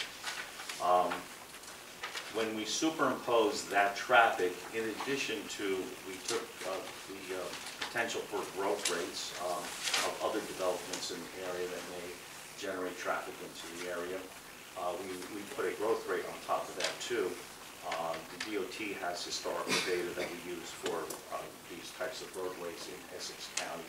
So we have our existing volumes, we bump them up by that growth rate, and then we put the 40 and 50 trips per hour morning and evening peak hour on top of that and rerun the for those studied intersections. And they do not change in terms of levels of service. They remain a D or better in A at the Cortland and Terry Street. So that tells us that the roadways would not experience a significant impact in terms of traffic impacts. So that's our gauge to determine whether there will be an impact or not. Find that there will not be any significant impact. Layout of the site, you've heard from the engineer and the architect. We have essentially two driveways, one in Portland, one on Terry. Driveways, one in Portland is bifurcated. It's separate in and out, but it counts as one driveway, and one on Terry. Well, we have existing. We have a driveway on Drollman, we have a driveway on Portland, and a number of driveways on Terry. So we are removing or decreasing the number of curb cuts, and I think the key there is taking that driveway off of Drollman Street. We're eliminating any access directly to the Drollman Street. So I believe that the proposed site will will operate safer and more efficient than your existing conditions. But the levels of service that we determine for the driveways as well dictate that will occur. Good site visibility, so the layout works very well. In terms of parking, can you address that in terms of the accommodation of the site? Yes, your requirement for the redevelopment plan is 1.5 spaces per unit. We exceed that requirement. I think we're required to have 173 spaces. We're providing 177 spaces. My initial thought and my recommendation was to provide one space for each unit reserved. So that gives us 115 out of the 77 spaces, and then the remainder would be open for anyone who has a second car or guests. So we do, the 1.5 spaces do a lot for resident parking as well as guest parking. So that is inherent in the number of spaces that are being provided. In terms of the internal dynamics of the parking lot and parking areas, we should discuss with the board how safe it is or reasonable it is for vehicles to get in, out, and around, and those 12-inch columns. Yeah. The 12-inch columns will be split between the two parking spaces, so there'll be a 6-inch overhang on both sides. Most of the columns, and I'm not going to say all of them, but we can modify the location. You don't want the columns at where the doors are located, and so we haven't provided that. So when you swing the door and try to get out, the column is there and you can't make it. So we typically put them either 2/3 of the way or somewhere so that it's the rear panel or the front panel quadrant, I'll say, of the car. So some of the locations of those columns will need to be modified. Also, you don't want them at the end of the spaces as well, because as the column sits on the end, a curvilinear path of a vehicle. So we'll be working with the architect and engineer to strategically locate those columns. But some of the locations where we reduce the 9 feet by half a foot, it's only going to be at a point. So it won't interfere with, again, the turning in and out of the spaces or opening the doors to get in and out of the car. I have no further questions at this time, Mr. Stein. I'm not aware of a driveway on Drollman Street. Yeah, there's currently one now, as we saw it on site. Whether it's used or not, I'm not sure. There's like, what, 4 or 5 feet change in grade. I'm just looking at a map here, I don't see no driveway in the wrong. You're doing a personal observation? Yes. Yeah? Yes. Your eyes are okay? Yeah, I don't think there's no driveway. I better get check. But the number but if there isn't one, the number of curb cuts will be reduced from what's out there currently. That's better. What are the widths of the parking spaces? 9 feet. Yeah, they're all 9 feet. So where there's a column, it'll be reduced by half a foot, but that's only at that one point. And that's why the location of that column is important, so that it doesn't interfere with turning in and out or opening the car doors. Joe, do you feel the aisle widths are adequate for the angle parking? They are tight, and we will analyze those turning movements in and out of the spaces. I think we had some discussion about that with staff, with the borough, and we can provide turning templates to show that it does. We'll provide that backup. For a project this size, you only need 5 handicap spaces? You need 2% of the total. It's a slide, so I think 5 would be enough. 5 times, I'm sorry, 2% times 177. 4. Yeah, 4. Okay, thank you. Any electric charging stations for electric cars? No, but I think that some of those could be converted, some of the parking spaces could be converted depending upon the demand. So if we had... I would like that. Yeah, and that could be, yeah, I wouldn't want to see them designated as charging stations and nobody uses them, but as the demand occurs, they can be provided in the parking lot. What are the widths of those lanes in the parking? 12 feet. 12 foot 3 inches, a little wider than 12 feet. And I think that was Tom's inquiry of me, are they wide enough? And we'll have to analyze those for the angle that we have. So what would you do, change the angle? Change the angle. Would you lose spots? Would you lose We parking might. space? We might. As you change that angle and increase the angle, by the time you get to the end of the line, you may lose a spot. I know we're four over, I believe, so we have the ability to possibly use those spaces. Well, just so you know, the 13 foot's the recommended, and you said 12, a little over 12. Yeah, so we're close. Yeah. But I think if we can show that the, you know, that we physically can make it, we would do that. Any other board members have questions for this witness? If not, we'll open up to the public. Questions for this witness? Mr. Frantantoni?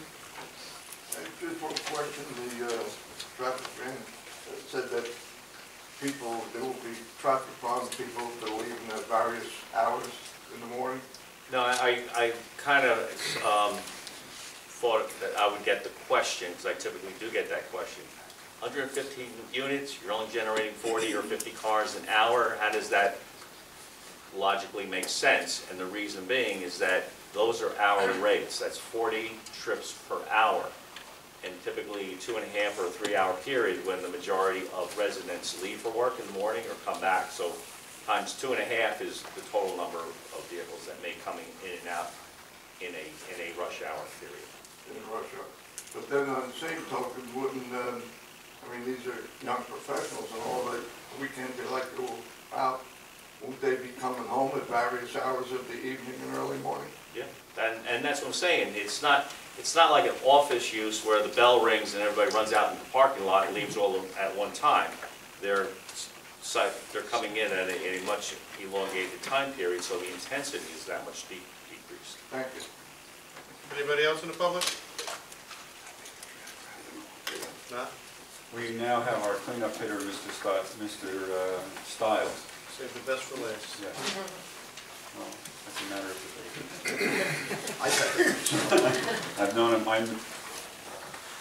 he gets older, but his hair color doesn't change, so I have some questions about that. to tell the truth, the whole truth, and nothing but the truth to help you God? I do. Please state your name and spell your last name. Sure. Jeffrey Stiles, S-T-I-L-E-S. Thank you.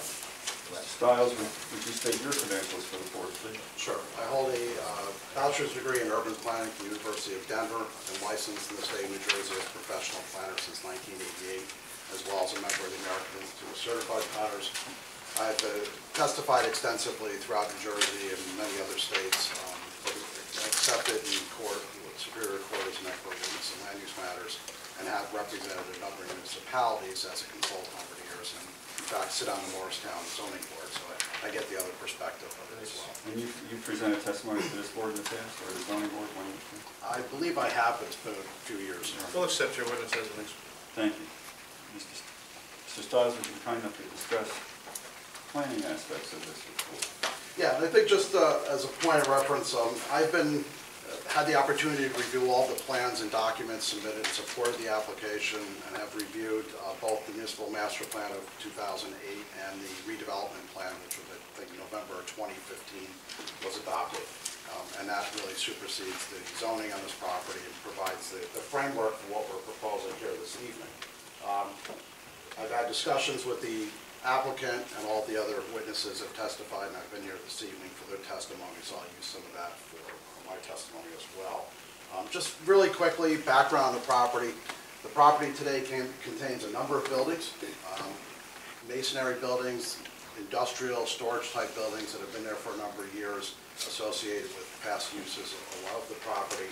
And the property is fairly unkept, but it's old, it's a little bit deteriorated, and there's a number of buildings. There's a large masonry building, I think about 45 foot high, and then a number of smaller masonry buildings, garages, and associated with the property in the previous use. Ingress, as was stated by the traffic engineer, provided access by vehicles, trucks, and people parking there for the previous uses of the property. What's being proposed here is at 115 units of multifamily housing. It's consistent with the redevelopment plan, as your municipal planner has indicated. Both the number of units and the breakdown of the units and the percentages of studio, one bedroom, and two bedroom are per the redevelopment plans, which we'll assume that has gone through the governing body in this board for an approval process over the years to get to where we are today. The applicant is seeking site plan approval, as well as a number of variances, which I'll talk about in a minute. And many of those variances are really technical in nature. They relate to the existing two-family house that's on the property that is going to remain for some period of time, based on my understanding of the discussion this evening, and will be eventually removed. But these technical variances really don't change anything to do with that property. It's just that we do need to have a minor subdivision to separate the two uses of the property. So just talking a little bit on the main lot, the main building, proposed lot 10, which is the multifamily residential building. As was previously indicated, there are several variances associated with that property, many of which, again, are because we are subdividing off the smaller lot with the two-family home on it, so it does cause certain variances to be required. Variances include minimum lot area.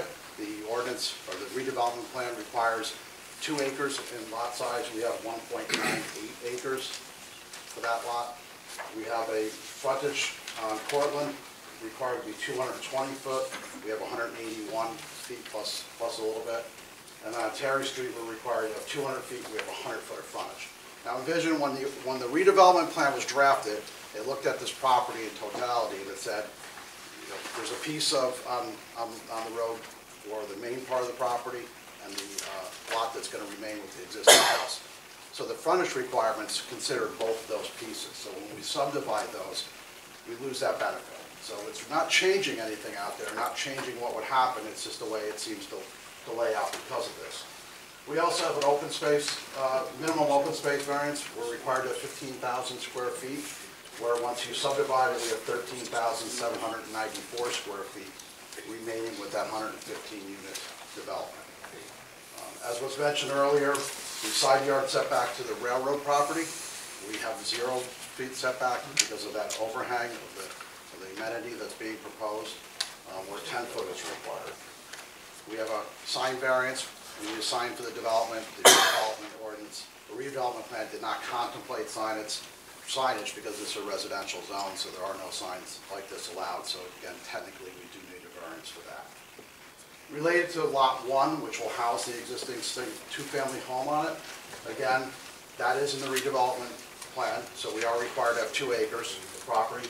We only have 6,864 square feet. We have frontage requirements. Terry Street, again, 200 feet required, we have 104 feet. Cortland, 220 feet, we have 66 feet. And then on Joellen, we're required to have 200 feet, we have no frontage there because that lot will not front on that roadway. And then open space, in technical terms again, we do require 15,000 square feet of open space. We only have 6,800 square feet of total lot area, so we cannot meet that either. So related to that, if you think about it, if that lot was not subdivided off, all those variances would go away, except for setback to the railroad property, which is something we'll talk about in a minute, and also the sign variance.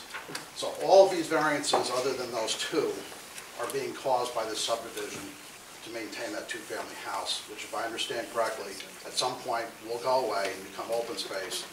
So those variances will, in essence, disappear from reality.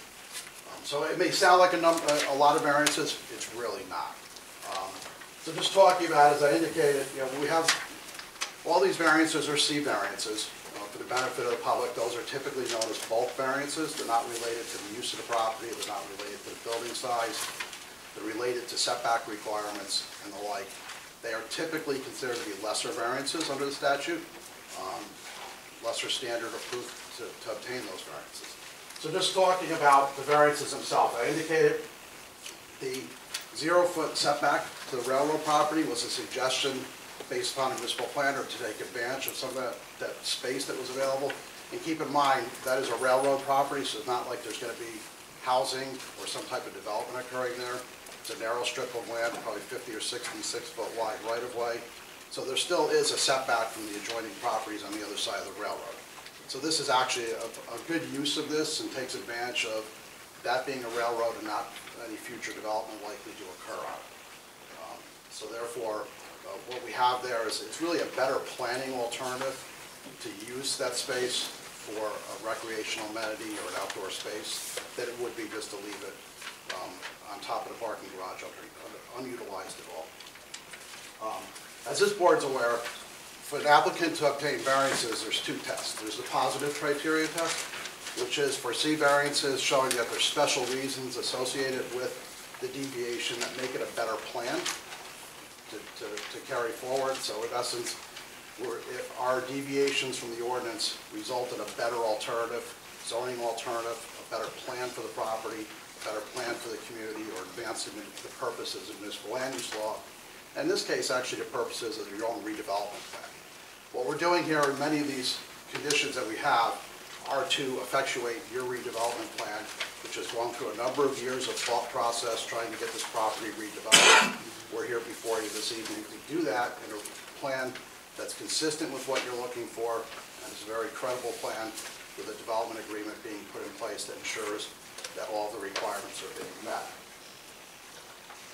Related to that, again, to that positive criteria, we have to demonstrate to the board that the granting of variances will improve the planning conditions, will advance the purpose of the municipal land use law and the redevelopment plan. I would suggest to you that the vast majority of these variances are technical in terms. They're not any impacting to the community. They would go away, actually, once we remove that house and that property merges back into one lot. They wouldn't even have to have variances for that. So for most purposes, I would say that's really not something to give a lot of consideration to. The two-family house that's there today is not changing, other than some parking for it. So that's in there. All the setbacks that are there occur today. They've been there for 50 or 60 years since the house was built. So that's remaining unchanged.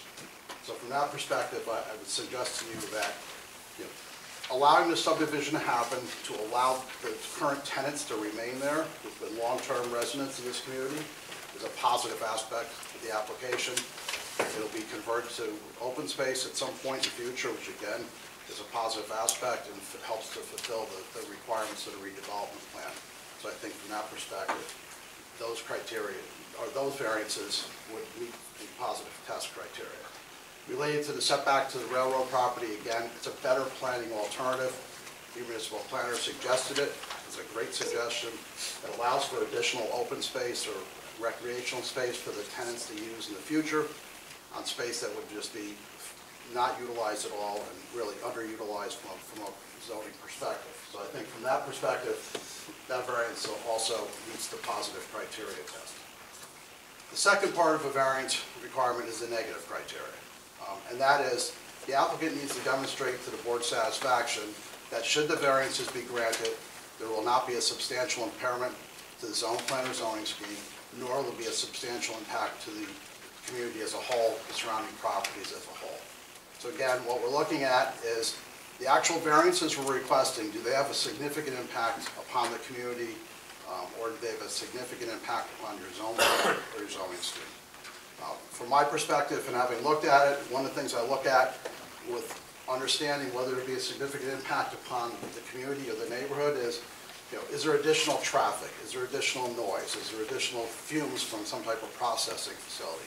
Are there real impacts to the community over and above what the plan allows? We're only looking at variances for a couple setbacks and a sign variance. None of those would create any conditions that would have a negative impact upon the community itself or on the surrounding properties. So from that perspective, I think the application meets the negative criteria standpoint for that element of the criteria. The second element deals with how does this impact your zone plan or the redevelopment plan? Is this a significant departure from your ordinances that would suggest to the board or to the municipality to maybe go back and revisit your master plan or revisit your zoning ordinances? Again, very insignificant deviation from the requirements that will have no broad lasting impacts upon your zone plan. You will never suggest to the council to change the zoning ordinance because of this or some major departure. Where that happens is many times in a use variance application where somebody's coming into a residential zone to build an office building, that has a potential to significantly impact the surrounding area. These, again, very minor. So I think from that perspective, the application meets both the positive criteria and the negative criteria. And my professional opinion of planner is that we have satisfied all the conditions of the standard for DC variances, and the board would be well within its right to grant the variances requested. And except for what you noted, the application is in compliance with the redevelopment plan and redevelopment agreement. That's correct. It's substantially in compliance, yes. I have no further questions of this witness at this time. I have a question. CME Associates report dated September 19th. On the third page, I'm just a little confused. It's stating that the proposed development is 2.15 acres, but then it says it's 1.9 acres. Is that taking the That's taking the two-family out. Okay. That lot to be created. And then it also said that Terry Street, there's 229 feet of frontage, but then it says there's only 100 and... Again, on Terry Street, right, there's 200 feet required of frontage. We're going to have 100 foot remain with the larger lot. Right. And then with the smaller lot, 104 feet. So the combined there is 204 feet where 200 feet was. The other lot is going to have 104 feet? 100, yeah. It's existing 104 feet, that's the width. Okay, thank you. Any other board members have a question? Anybody in the public have a question for this witness? Mr. Sheldon?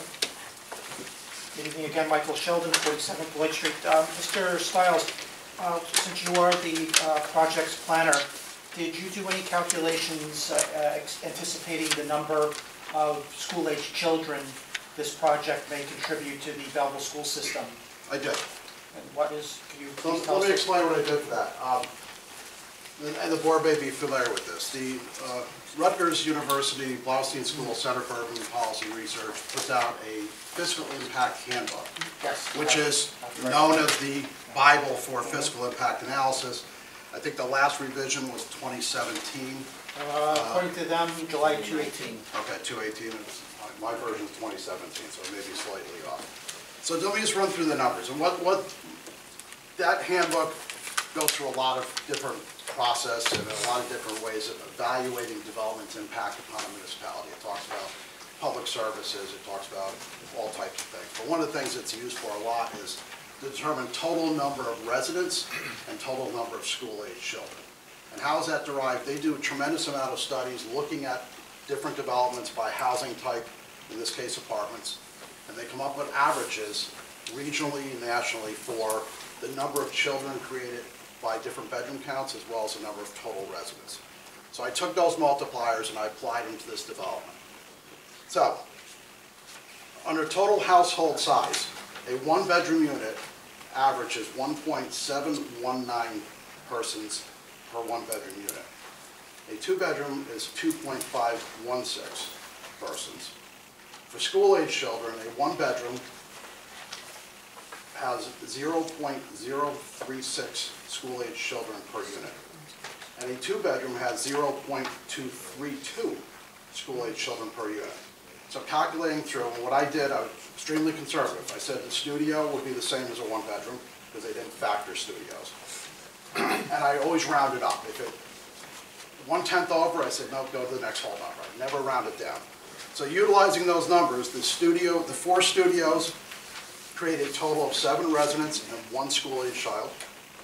The 71 bedroom units create 121 total residents and 3 school-age children. And the 41 two-bedroom units create 104 residents and 10 school-age children. So adding that all together, if my math is correct, and that's why I'm not an engineer, it's not the best, 232 total residents and 14 total school-age children from the development. And this process is the standard method used by planners and economists throughout the country for evaluating services related to development activities.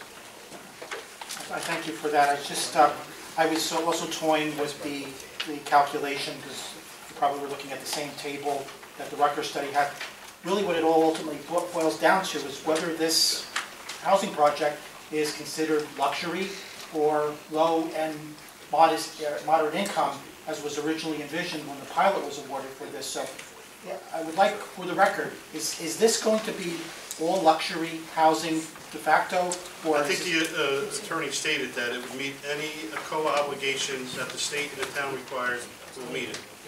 And that's required under the redevelopment plan. There's a specific section of the plan that says we So whatever affordable housing, they'll either provide it or provide it payment in lieu of it. So they'll meet it.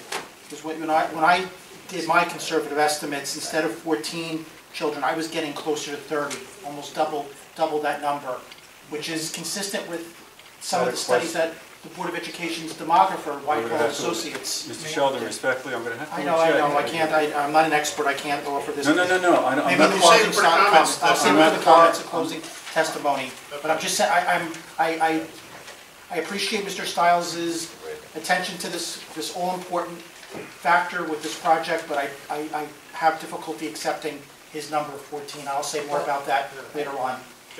But Mr. Sheldon, if I'm not mistaken, I think you're looking at like, for income on the low side, about 50K and less, you come up with that number. But if you're going to mid-income to about a mid-50 to 100K, you're going to come up with about 13. So it depends on the income also. Yeah. Right, so you're giving it on the low side, you know, just meet in the middle, and meet in the middle is from 50 to 100. So that would be around the number that was there. That's what I tried to do. I like an Olympic diving competition. I threw out the low, threw out the high, and looked at the midpoint. But there's so much ambiguity with the Rutgers study. All right, we'll save that for the comment. You can basically spin these. You can get 3 times as many kids if you so manipulate the chart here. But We'll save it for the there's a lot comment section. Thank you. of worry about the number of kids. Anybody else have a question for this witness? If not, Mr. Stiles, in terms of your calculations on children thing, the number of units and the nature of the units complies with the redevelopment plan and the redevelopment agreement, is that correct? It does. Thank you. We have no further witness. take comments at this time, or you want to do your summation, or? I'm going to submit, so you can take the comments. All right, at this time, anybody in the audience have a comment they'd like to make? Now's the time to do it. Mr. Frantantoni. Several comments. Number one, please raise your right hand. Do you swear to tell the truth, the whole truth, and nothing but the truth to help you God? I do. Thank you. I think, Mr. Venero, you just qualified, there was, I think, a misstatement by the engineer or the architect, that the property is not 170 feet. I asked the question from the rear property line of the homes on Quarter Street to the railroad property. It's only about 100 feet. It's not bigger than that. I think he was talking about along the Geralman Street side, where it's U-shaped around. So just keep in mind, on 100-foot, we want one-family homes to have 100-foot lot depth. And here we're talking about 70-foot, 115 on a 100-foot depth, which is, I think, a little overkill. The other thing is the amount of units. They're talking about 115. When they asked the experts, any plans on expanding that, there was not only the expert, the attorney says absolutely not. That's in direct conflict with the developer. On January 13, 2015, the developer, Mr. McNeil, appeared right here before the council with his attorney at the time, Frank Cosarelli, and I opened the transcript of that meeting. So I'm reading from the transcript of that meeting. What he says that this property has been vacant for some time now, which was a mess of contractors there. Some of my friends, cabinet maker, landscapers, paving company, was all trucking company. It wasn't vacant there. But then he says he's a developer of 35 years. The property is 91 Terry Street.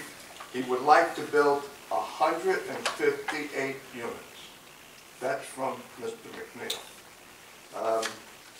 Then, after one of the meetings, it's been so long, I forget how many meetings I went, I got about 8 inches of documents on this project. Slipped under my door one morning when I find out is a map.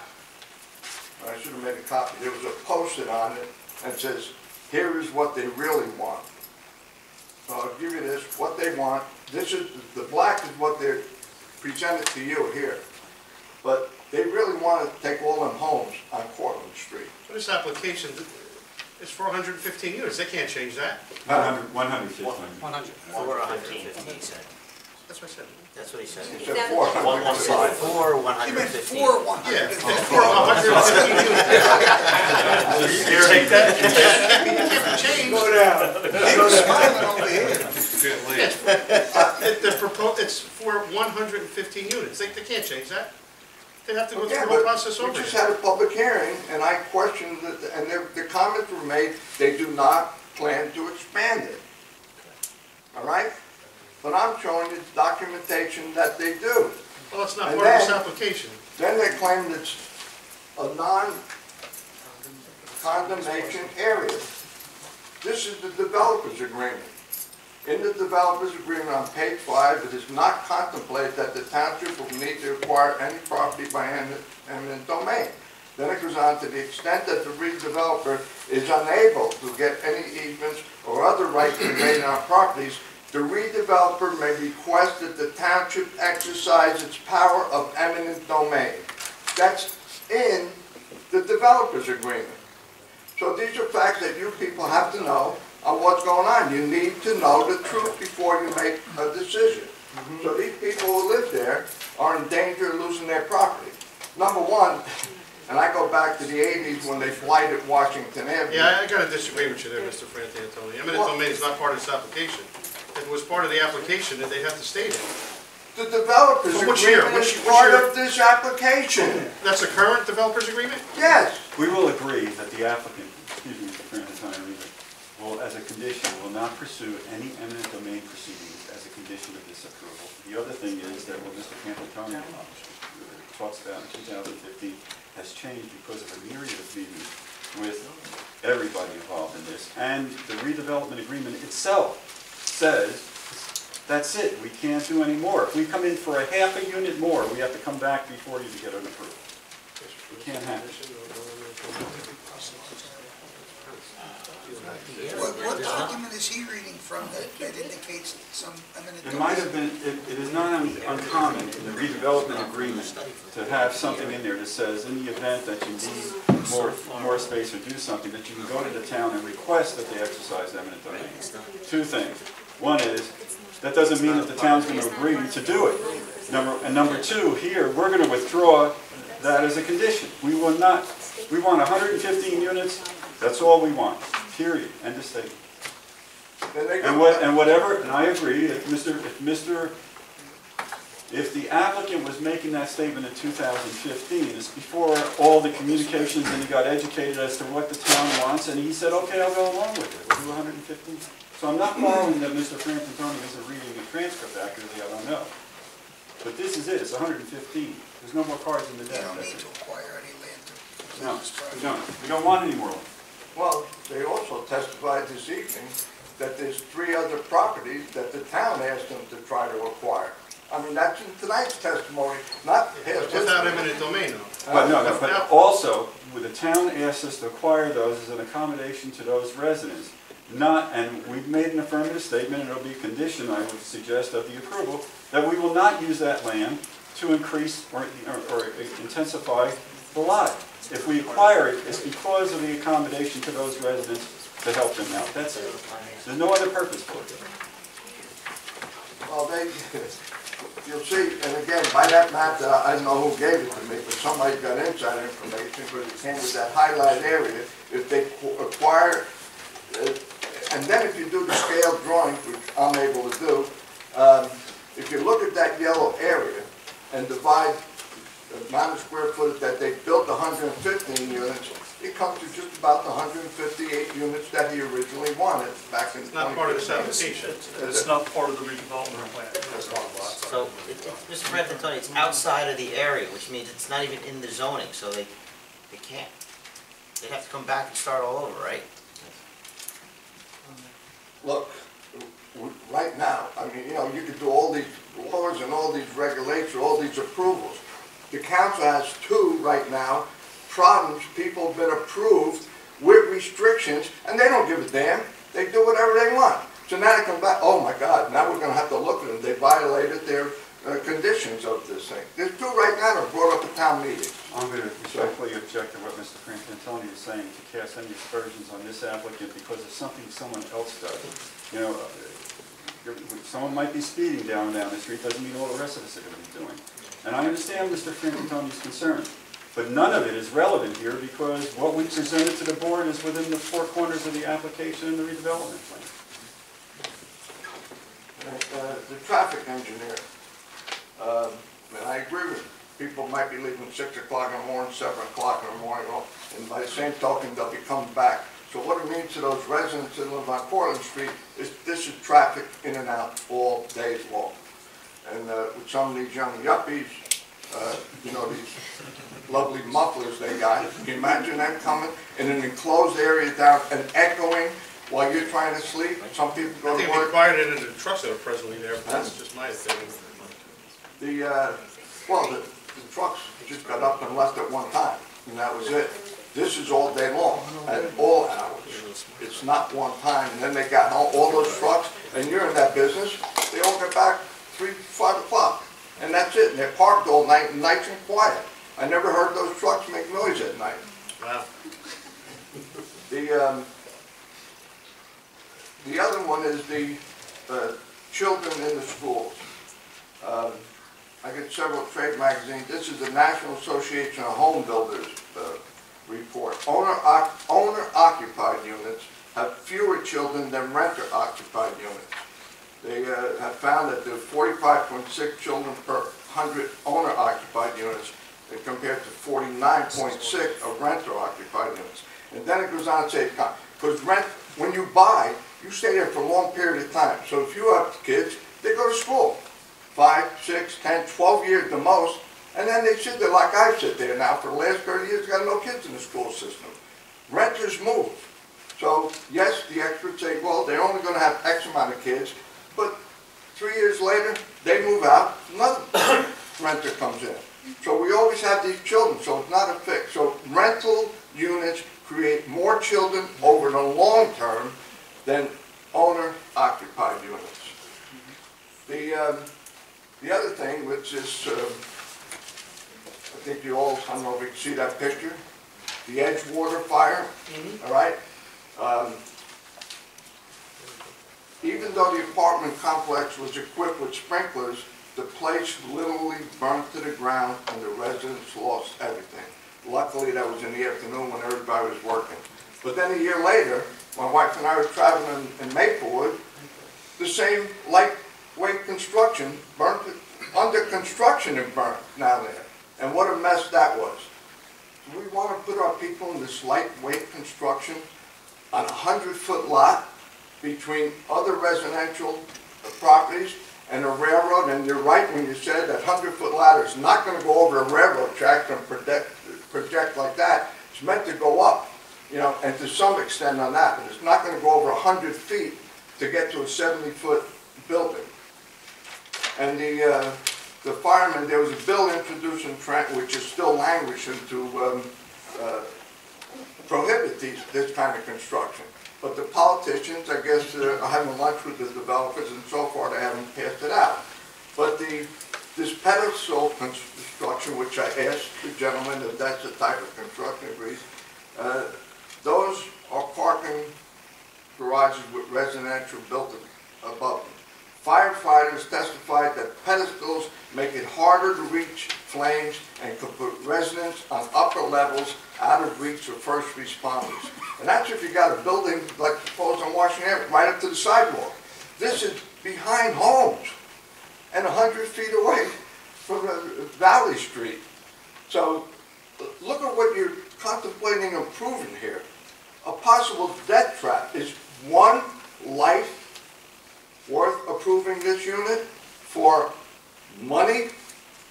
In the transcript that day, the developer also said that he has to, if he had to pay the fair taxes of roughly $4,000 to $4,500 a unit, his financing, he would fail the financing test for the banks.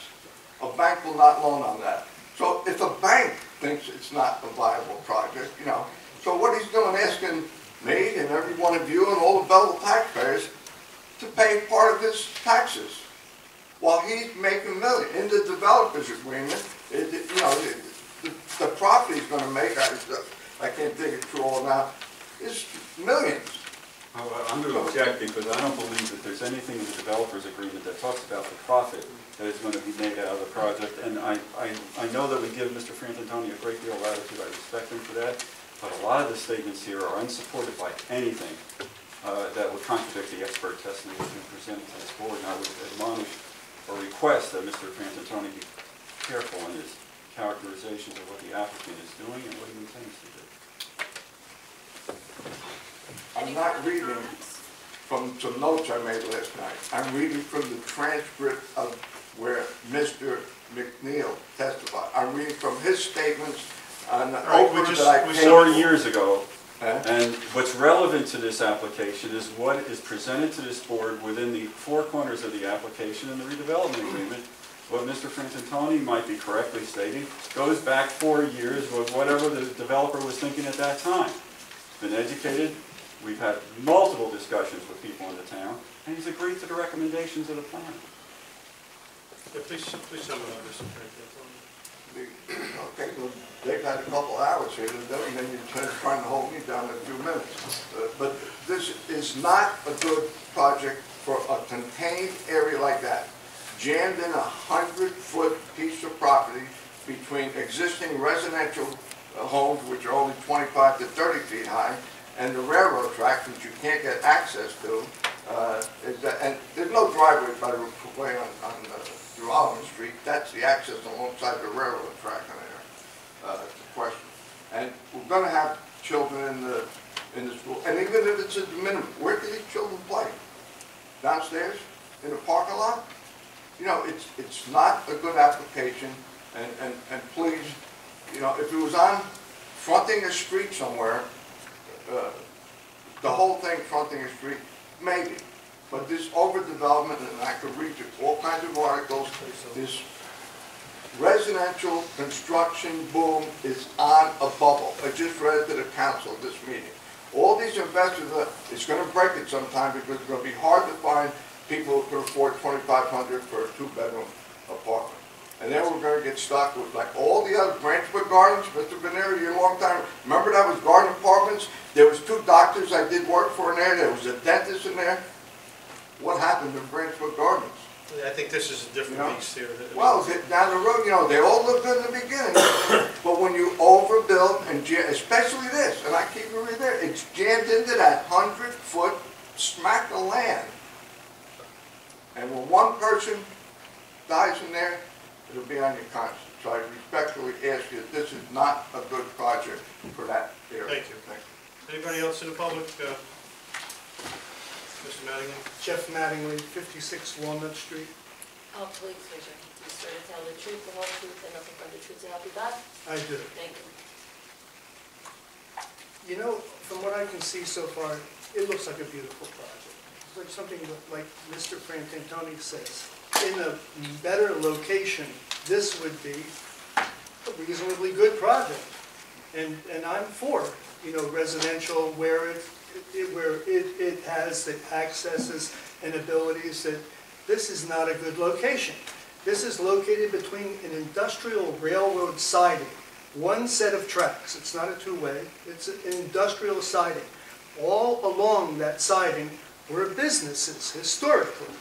On the east side of those railroad tracks in that area are all industrial buildings, all of them. And right across the street, you have Cypher's, the old Cypher building. That thing's really tall, but it certainly casts a major shadow all over that area when the sun is starting to ebb and go down slowly.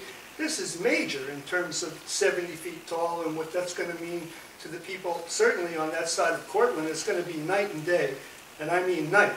When you get over, at 4 o'clock and even earlier, 2 o'clock, on that ridge, we're on the side of a hill.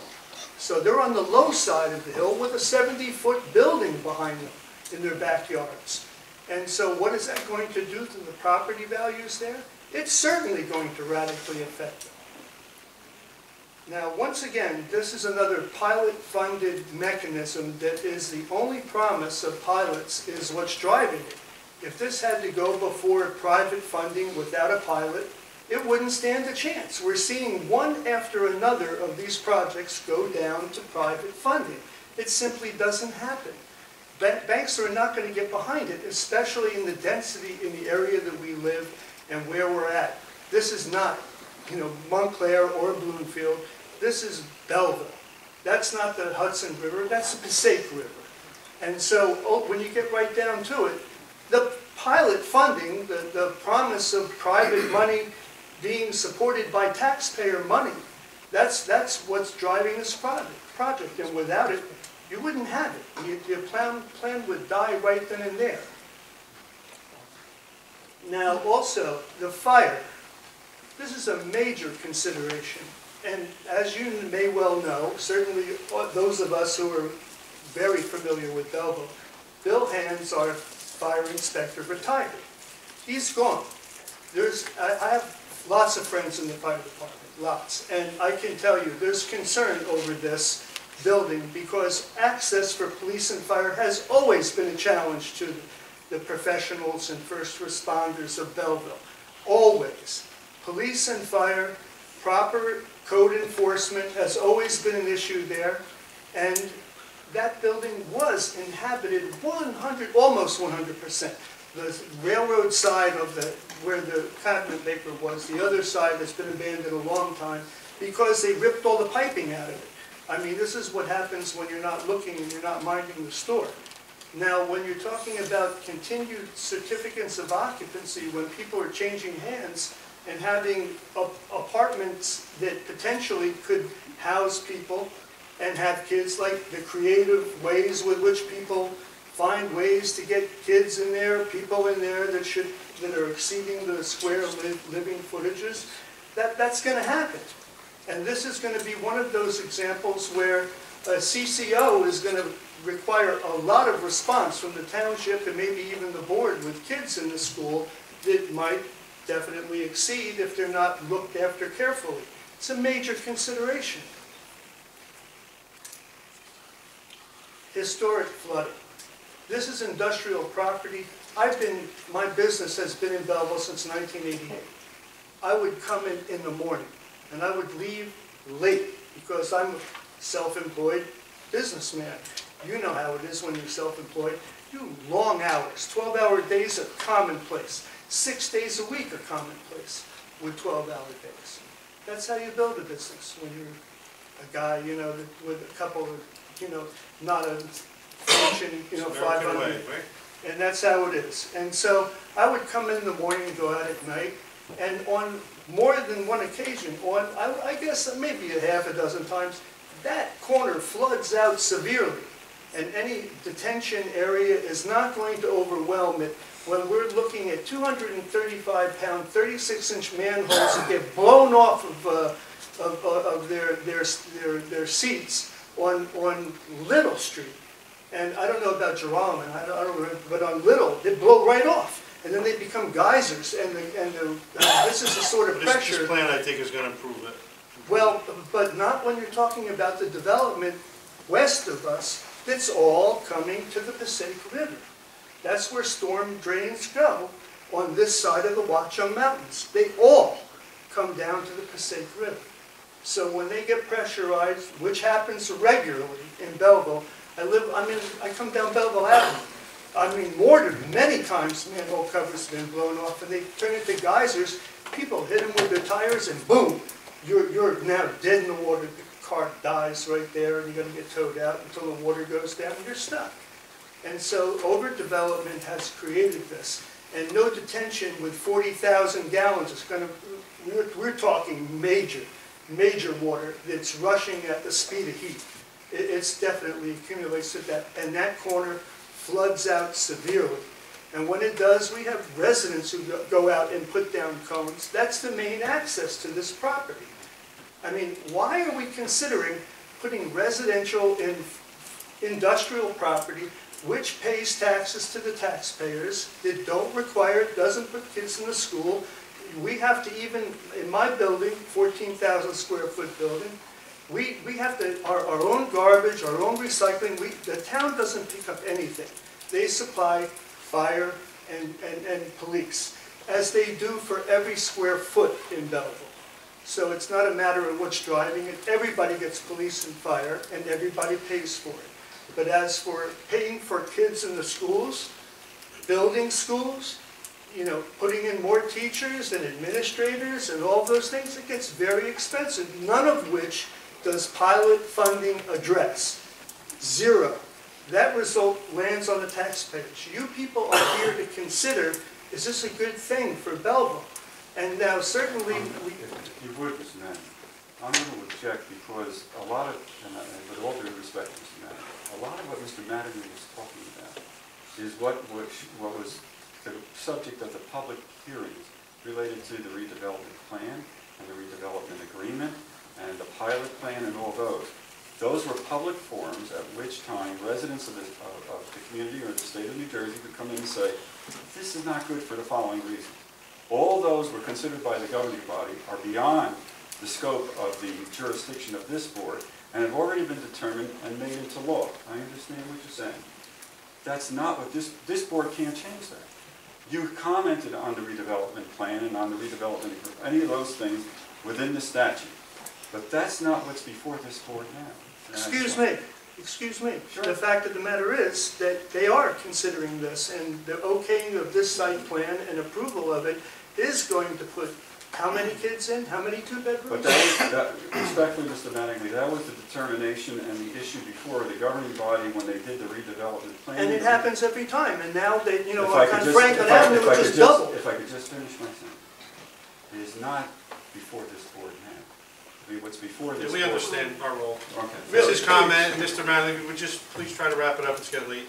We understand your concern. For all of us, yes, and quite frankly, it just is misplaced. You're putting in residential, in industrial property it pays taxes, and doesn't cost us anything, actually reduces the taxes and creates ratables. When it's properly, industrially rented, I have a 14,000 square foot industrial building. I lost a tenant to a Chapter 7 at Christmas time. I rented that space, half of my building, in 2 weeks between Christmas and New Year. Industrial land is heavily sought after. Why? Because all these buildings have been torn down and residential has been put up, and now services and manufacturing and supply needs places to go, and Belleville is hot. This is location, location, location for industrial. We're 10 miles from New York City. Newark Airport and all the cargo that comes into Port Newark. Yeah, I agree we got a great location, but we just And it's for service, and it's available, and this is residential. I mean, to put residential where industrial now exists is literally shooting yourself in the foot. And all the taxpayers at the same time, and that is this board's responsibility, to look out for the taxpayers and all of us. Thank you, Mr. Manley. You're welcome. Frank Fleischman, 833 Main Street. Do you swear to tell the truth, the whole truth, and nothing but the truth to help you God? Yes, I do. Thank you. Spell your last name for me. Fleischman, kind of like the butter, just one end. Thank you. First of all, I want to compliment Mr. Venero, Mr. Conti, Mr. Graziano, and Mr. Banda, who I usually fence with on all things development. You guys have asked some very good questions tonight, so I do appreciate that. I've been watching back and forth this development since around, I'd say about 2015, 2016. It reminds me a lot of a development in my former neighborhood, Silver Lake, where on the property of 81 to 179 Belmont Avenue, there was a proposal for buildings up to 5 stories. It almost sounds the same.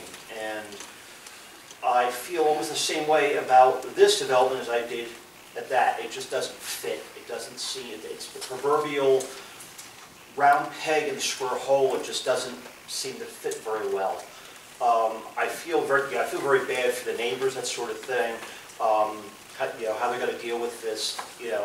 I understand that the Township asked the developer to reach out to the three property owners about the possibility of selling, that sort of thing. That's like a choice of the devil in the deep blue sea. It just doesn't, now there's a very good choice for someone who really wants to stay in their town, who really loves their town, loves their neighborhood, more specifically.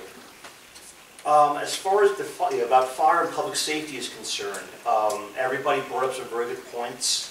The other thing that we have to think about is that if there is a fire in that development, there is a law of mutual aid where surrounding towns are obligated to send equipment that doesn't, send enough equipment, that it doesn't jeopardize their own town safety. You can't always count on that, okay? Because if there is a fire there and a factory fire over in Newark, guess where the apparatus is going? That's just the way it is. And maybe I'm not surprised that our fire administration hasn't said anything. I am sure, because I know a lot of firefighters myself in Belleville, that sort of thing, they are concerned about these developments. But the thing is, they can't really speak on them officially because they're township employees, and there's always a bit of a gag order on that. It's just not professional for an individual line firefighter really give their opinion on something. As far as the railroad, I understand that there's a certain small amount of setback to the railroad. It's defunct right now, but what happens if maybe someone buys it and starts it as a freight railroad again? Now, freight railroads are diesel locomotives. They spew a lot of filth. I'm not sure people are really going to appreciate living right next to that, essentially. And even let's just dream here and say New Jersey Transit actually buys that and becomes like a light rail or something like that. That sounds wonderful. That is not rigged for electric cars or anything like that, but even those make significant noise. I lived in Silver Lake the entire time when the Newark Light Rail extension was being built, and at night you can hear those things, you can hear those suckers turn. It's like fingers on a chalkboard. Let's see, and as I said, the location, as Mr. Madden said, that whole area to a certain extent is industrial, that sort of thing. I've been a Valley resident for about 2 months now, and I've learned the ways of trying to get around there. I try to avoid Drollman Street now, only because trying to get on there from Portland or by Kmart, you take your life in your hands. And now we're talking about adding potentially 40 or 50 more trips with cars going up Portland to get onto Drollman. Drollman gets backed up as it is, and God forbid that railroad actually does get active again, it's going to be even worse. I just ask you to please really consider this, and for the residents of Belleville, please turn this down. Thank you. Thank you. Anybody else in public? Mr. Sheldon? Do you swear to tell the truth, the whole truth, and nothing but the truth, so help you God? I do. State your name Thank you. again, please. Michael Sheldon, 47 Floyd Street. Just want to quickly touch upon 3 concerns I have with the planning board. Hopefully you'll be able to use some of these suggestions as conditions of what I assume will be an approval. First of all, the fire situation has already been addressed, and I commented earlier in the evening. I'm a little bit concerned that the members of the planning board didn't get an official statement from our fire department certifying that we have the equipment in place to handle the back of that building if that need should ever arise. One thing I would like to see the planning board do is make as a condition of the approval, should it become necessary for our fire department to acquire any new equipment just for the purpose of this building, that the developer would agree to pay for that equipment and not pass that cost on to the rest of us. Number 2, there's been this talk about purchasing 3 properties, or perhaps all 7 will eventually sell, and to pay those people the fair market value. Question is, what becomes at fair market value once this building goes up? Once there's a 73-foot wall behind you, the fair market value of your home is going to plummet to 0. No one is realistically going to want to buy a house that sits next to an apartment building of this magnitude. So what I'm suggesting is, if any of these homeowners decide to sell, that you use your discretion. You pick a time frame, like right at this moment, whatever the fair market value is at this moment, that the developer would agree to pay that amount of money as those values are currently appraised, not what they're going to be worth 5 years from now, when no one in their right mind is going to want to live in those properties. Lastly, How do you know that wouldn't increase the value of your property? Mr. Bowe, come on, be real. Would you want to live? Personally, I pull out of my if house you look at every what's day, there I look now, out of Claremont Hospital. Yeah, but the amount of traffic, the number of people going in and out all hours of the day with blockage, I'll tell you, from my going to the experience, sun in the Essex Park, afternoon. Essex Park, my kids went to Holy Family in Nutley, and I used to go by there 2 or 3 times a day, and I was really shocked at the level of traffic coming out. It was very minimal. I was shocked. 262 units, you go by Essex Park, rarely see 1 or 2 cars coming out. Yeah, but Essex Park, that doesn't consist of buildings that are 73.5 feet tall. When this project first came into existence back in 2015, I took it upon myself, using SketchUp or Google products and Google Earth. I made a 3D rendering of this building as it existed back then, and Lee Dory, who does the Essex Watch, published it to his wife. You could see the magnitude, the impact that this building was going to have on those residents. It was literally like living next to a mountain. You essentially lose all afternoon sunlight for perpetuity. You're shrouded in semi-darkness for eternity because of the height of the building. As I said earlier in the evening, you don't need to do a lot of trigonometry here. You've got 73 feet, only about 30 feet here. That angle which determines the azimuth for the sun in order for sunlight to directly get into your backyard, that's nearly a 70-degree angle. Now, how many times during the year does the western sun reach that? It's only during the peak of the summer. Most of the times of the year, the sun is well below that azimuthal angle. So that building is going to permanently cast shadows into the backyards of those people. So anyone who's a gardener, what have you, all of your shrubbery, your flowers, say goodbye to them because they're going to be in perpetual darkness. Those homes will very quickly, once this project is realized, will become essentially worthless. If I'm wrong, I'll be the first to admit it, but I think common sense tells you no one is going to want to live there. That very quickly after these walls go up, everyone on Cortlandt Street is going to be looking to get out as quickly as they can to recoup whatever they've lost. The last thing I want to address, and this won't come as a surprise to any of the board members, because I know you're tired of my rhetoric, but while I'm a trustee, I'm not speaking on behalf of the board, but just as a concerned citizen. If you accept Mr. Stiles' calculation that this project is only going to generate about 14 kids, it currently costs about $20,000 a year to send each kid through the Belleville Public School System, with that cost rising anywhere from $500 to $750 a year automatically. Now, 14 kids, you're looking at a cost just to educate those kids between $250,000 and $300,000 a year. Right? You know that with abatements, the tax collected on the improvement value, 95% of it goes to this building, 5% goes to Newark, and that leaves Bupkis for the Board of Education. So even accepting Mr. Stiles' number, which I think is too low, it could be double that easily, you're looking at a cost to the Board of Education of between $250,000 and $300,000 a year. Where is that money going to come from? Now, I have a copy of a pilot that was affected by the council. They are paying, over a 15-year period, $5,402,016.14. That's less than $400,000 a year in taxes to the township. The cost alone, just to educate the kids, is going to be at least $250,000, and I predict it's going to be more like $500,000. Where's that money going to come from? It's another backdoor tax on all the hardworking homeowners in this township. You have to be cognizant of what your decisions are going to do, the impact you're going to layer on another significant tax. And I'm going to go one step further. And I know the mayor got into this feud with me earlier in the year and tried to trip me up. But what I would like to see as a condition here, let's assume that Mr. Stiles is correct, 14 kids.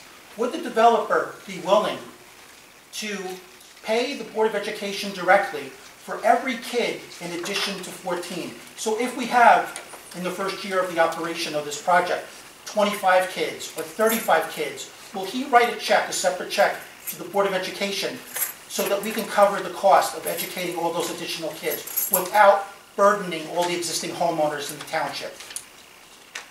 I doubt it. Otherwise, the financial incentive to build this project, which you can only build with the aid of a project, becomes moot. I think the children and the impact on the school system is a concern of all the members on this board. I know it is. I know it is. It's definitely a consideration. I mean, we would have liked to seen less 2 bedrooms, but the redevelopment program states how many is allowed on this site that the council drew up, and they're doing what's permitted. But I want to tell you, it is, as a taxpayer in this town, it is a concern of mine.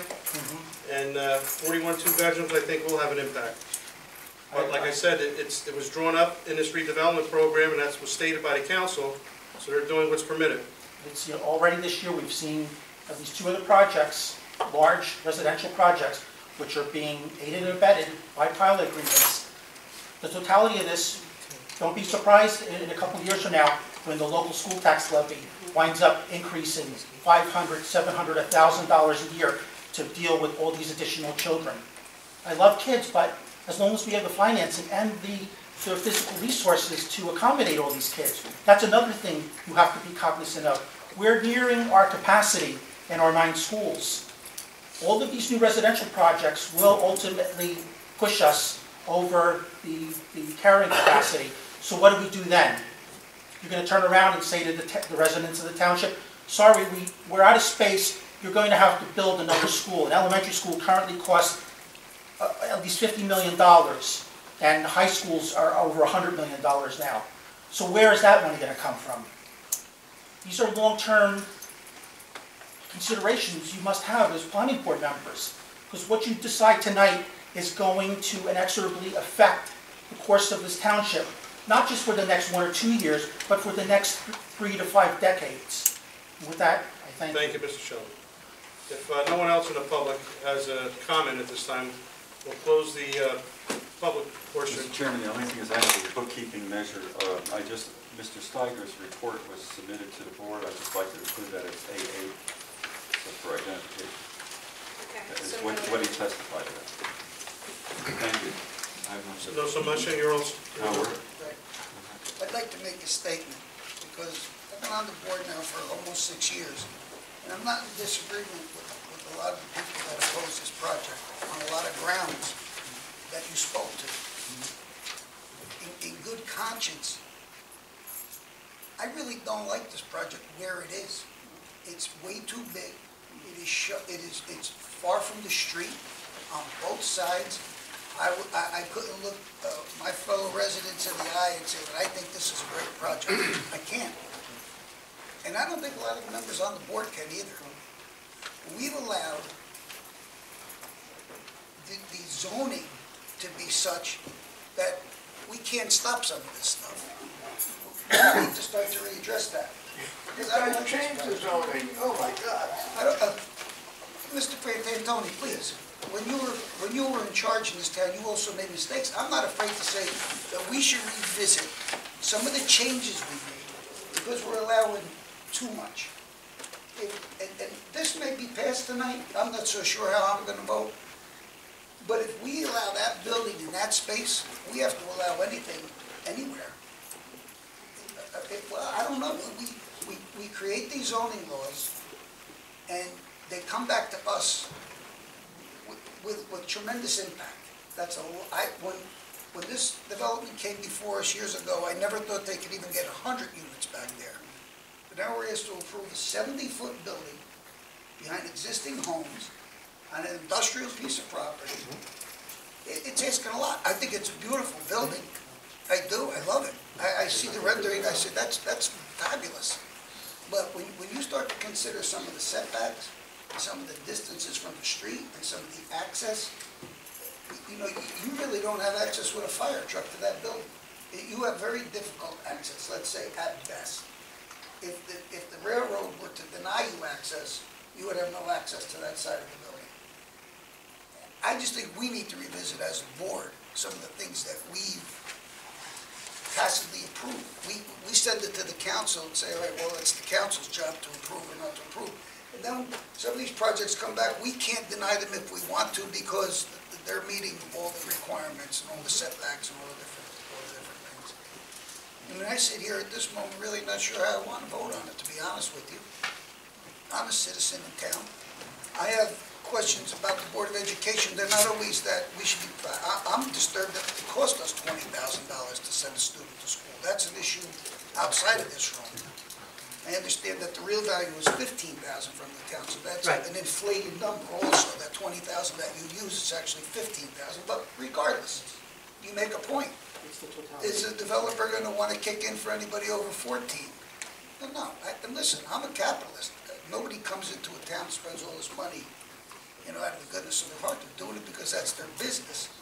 But long term, too many of these projects are going to have a negative impact on the community. And at this point, maybe this one won't completely, but at some point, you're going to have a lot of units that need to be filled with a lot of people. And that's when I came from Newark, and I lived in a one-family neighborhood in Newark, but we were surrounded by apartment buildings. And those apartment buildings led to the demise of the neighborhoods in the end, because it's pretty easy to come in and move into an apartment.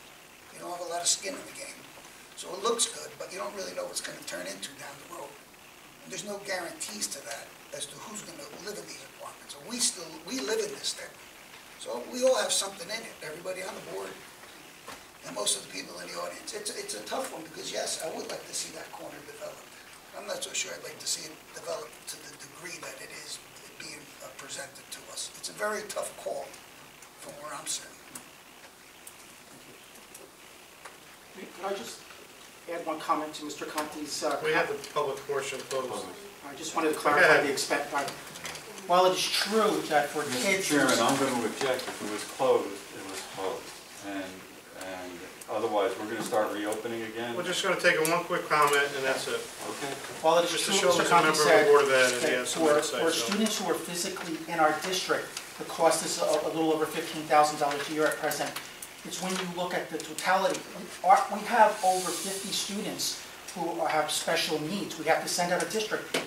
That group of 50 kids costs us well over $5 million at this point. It averages over $100,000 for each of, and every year when we start a school year, our business administrator starts taking extra Xanax because he's afraid if we get any new special ed kids, our budget's going to be broken. So it's when you average over everything, that's where the 20,000. Yes, you can cherry pick. If you look at just the kids who stay physically in Belleville, the cost is 15. But when you take in all of the special needs kids and the legal costs and everything else, that averages out to 20,000. We'll note that. Thank you, Mr. Chairman. Thank you. Does anybody else in the board have a comment at this time before we make a motion? So this is zoning that was set in place a long time ago. It has nothing to do with the zoning updates, it has nothing to do with that. That was still a business district. This was done and approved a long time ago, and this is final site plan, right? So what we put there has already been decided. Right. My comments more or less have to do with what we have going forward, because I think if you use some of the new zoning we put in, they could probably put even more units on these. They can't because it's not in that district. Well, I know, but we've pushed zoning in other areas, which we're gonna be faced with the same kind of developments, and I'm really addressing that tonight.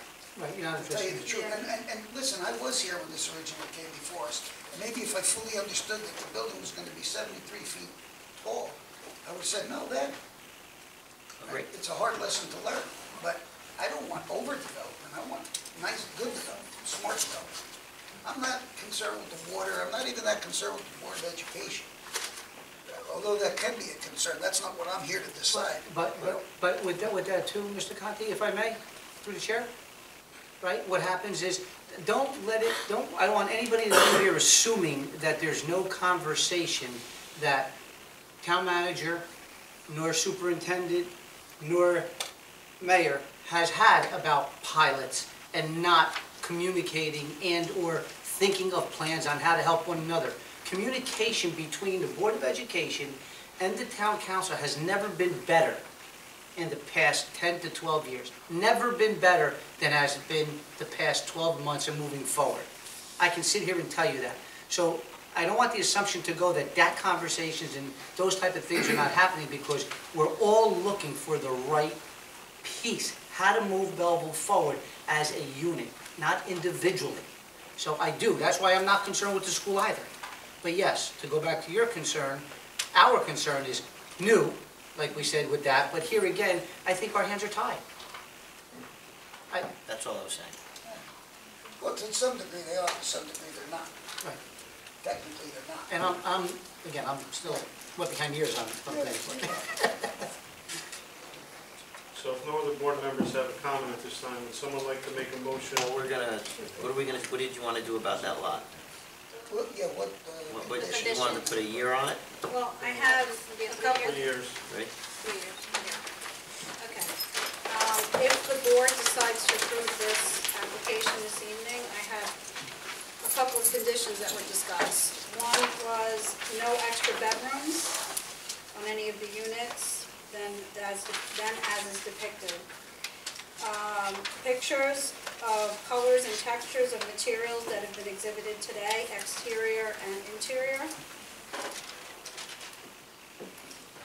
The redesigned landscaping.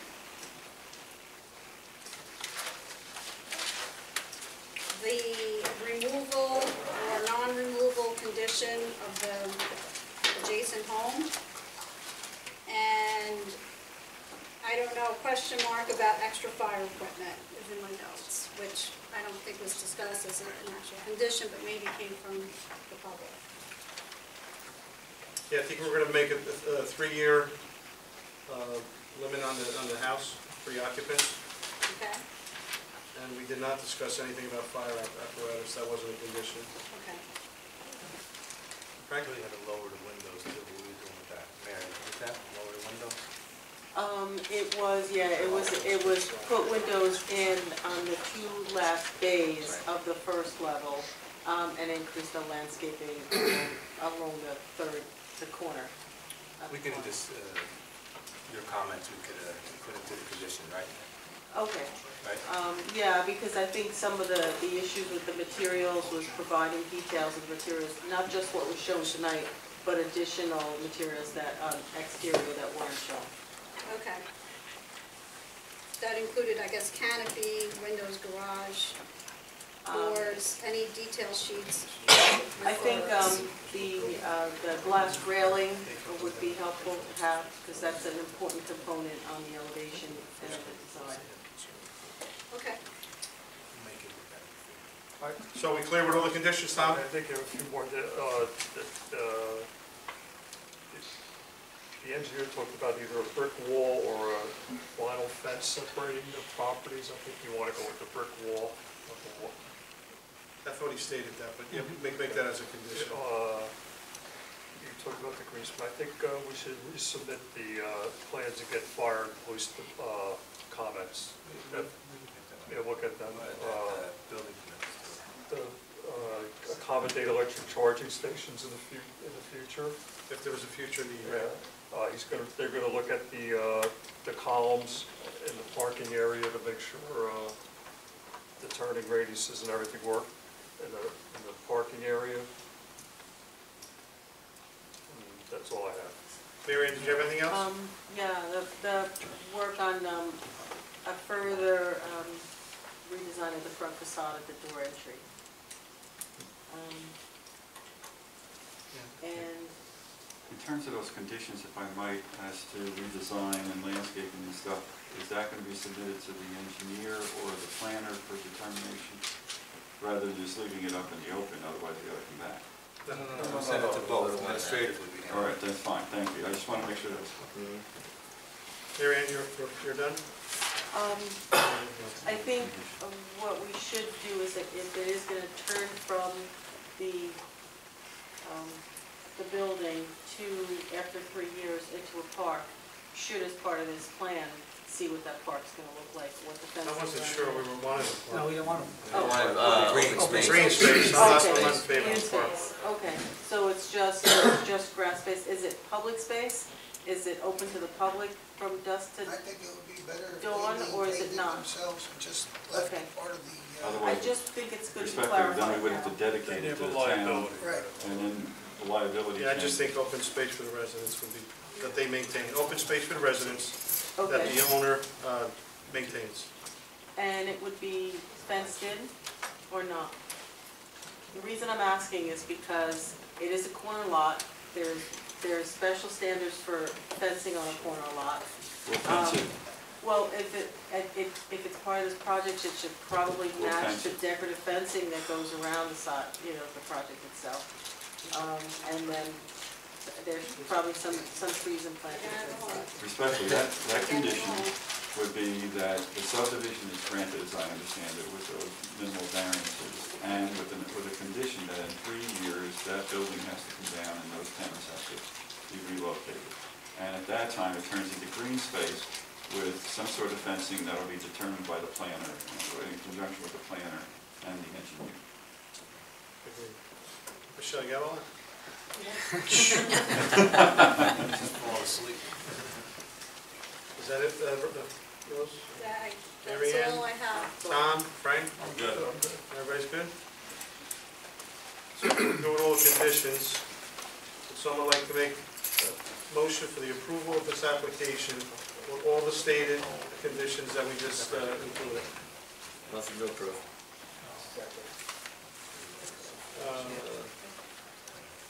Please, just before we do vote, I just want to state my opinion and kind of agree with Mr. Conti that there's a lot of things in this project I don't like, but it seems like there's not much we can do. It is included in this redevelopment program, and they complied with everything the town wanted. So I just want you to know the way I vote is because of what is stated in this redevelopment program. Please call the roll. Mrs. Nero. Yes. Mr. Conti. Yes. Mr. Banda. Yes. Mr. Gold. Mr. Graziano. Yes. Ms. Gorman. Yes. Mr. Diamond. Yes. And Mr. Zangari. Thank you very much, Mr. Chairman, members of the board. Have a good evening. Thank you again. Thank you. Someone like to make a motion to adjourn the meeting? Motion. Second? Second. Motion, meeting is adjourned.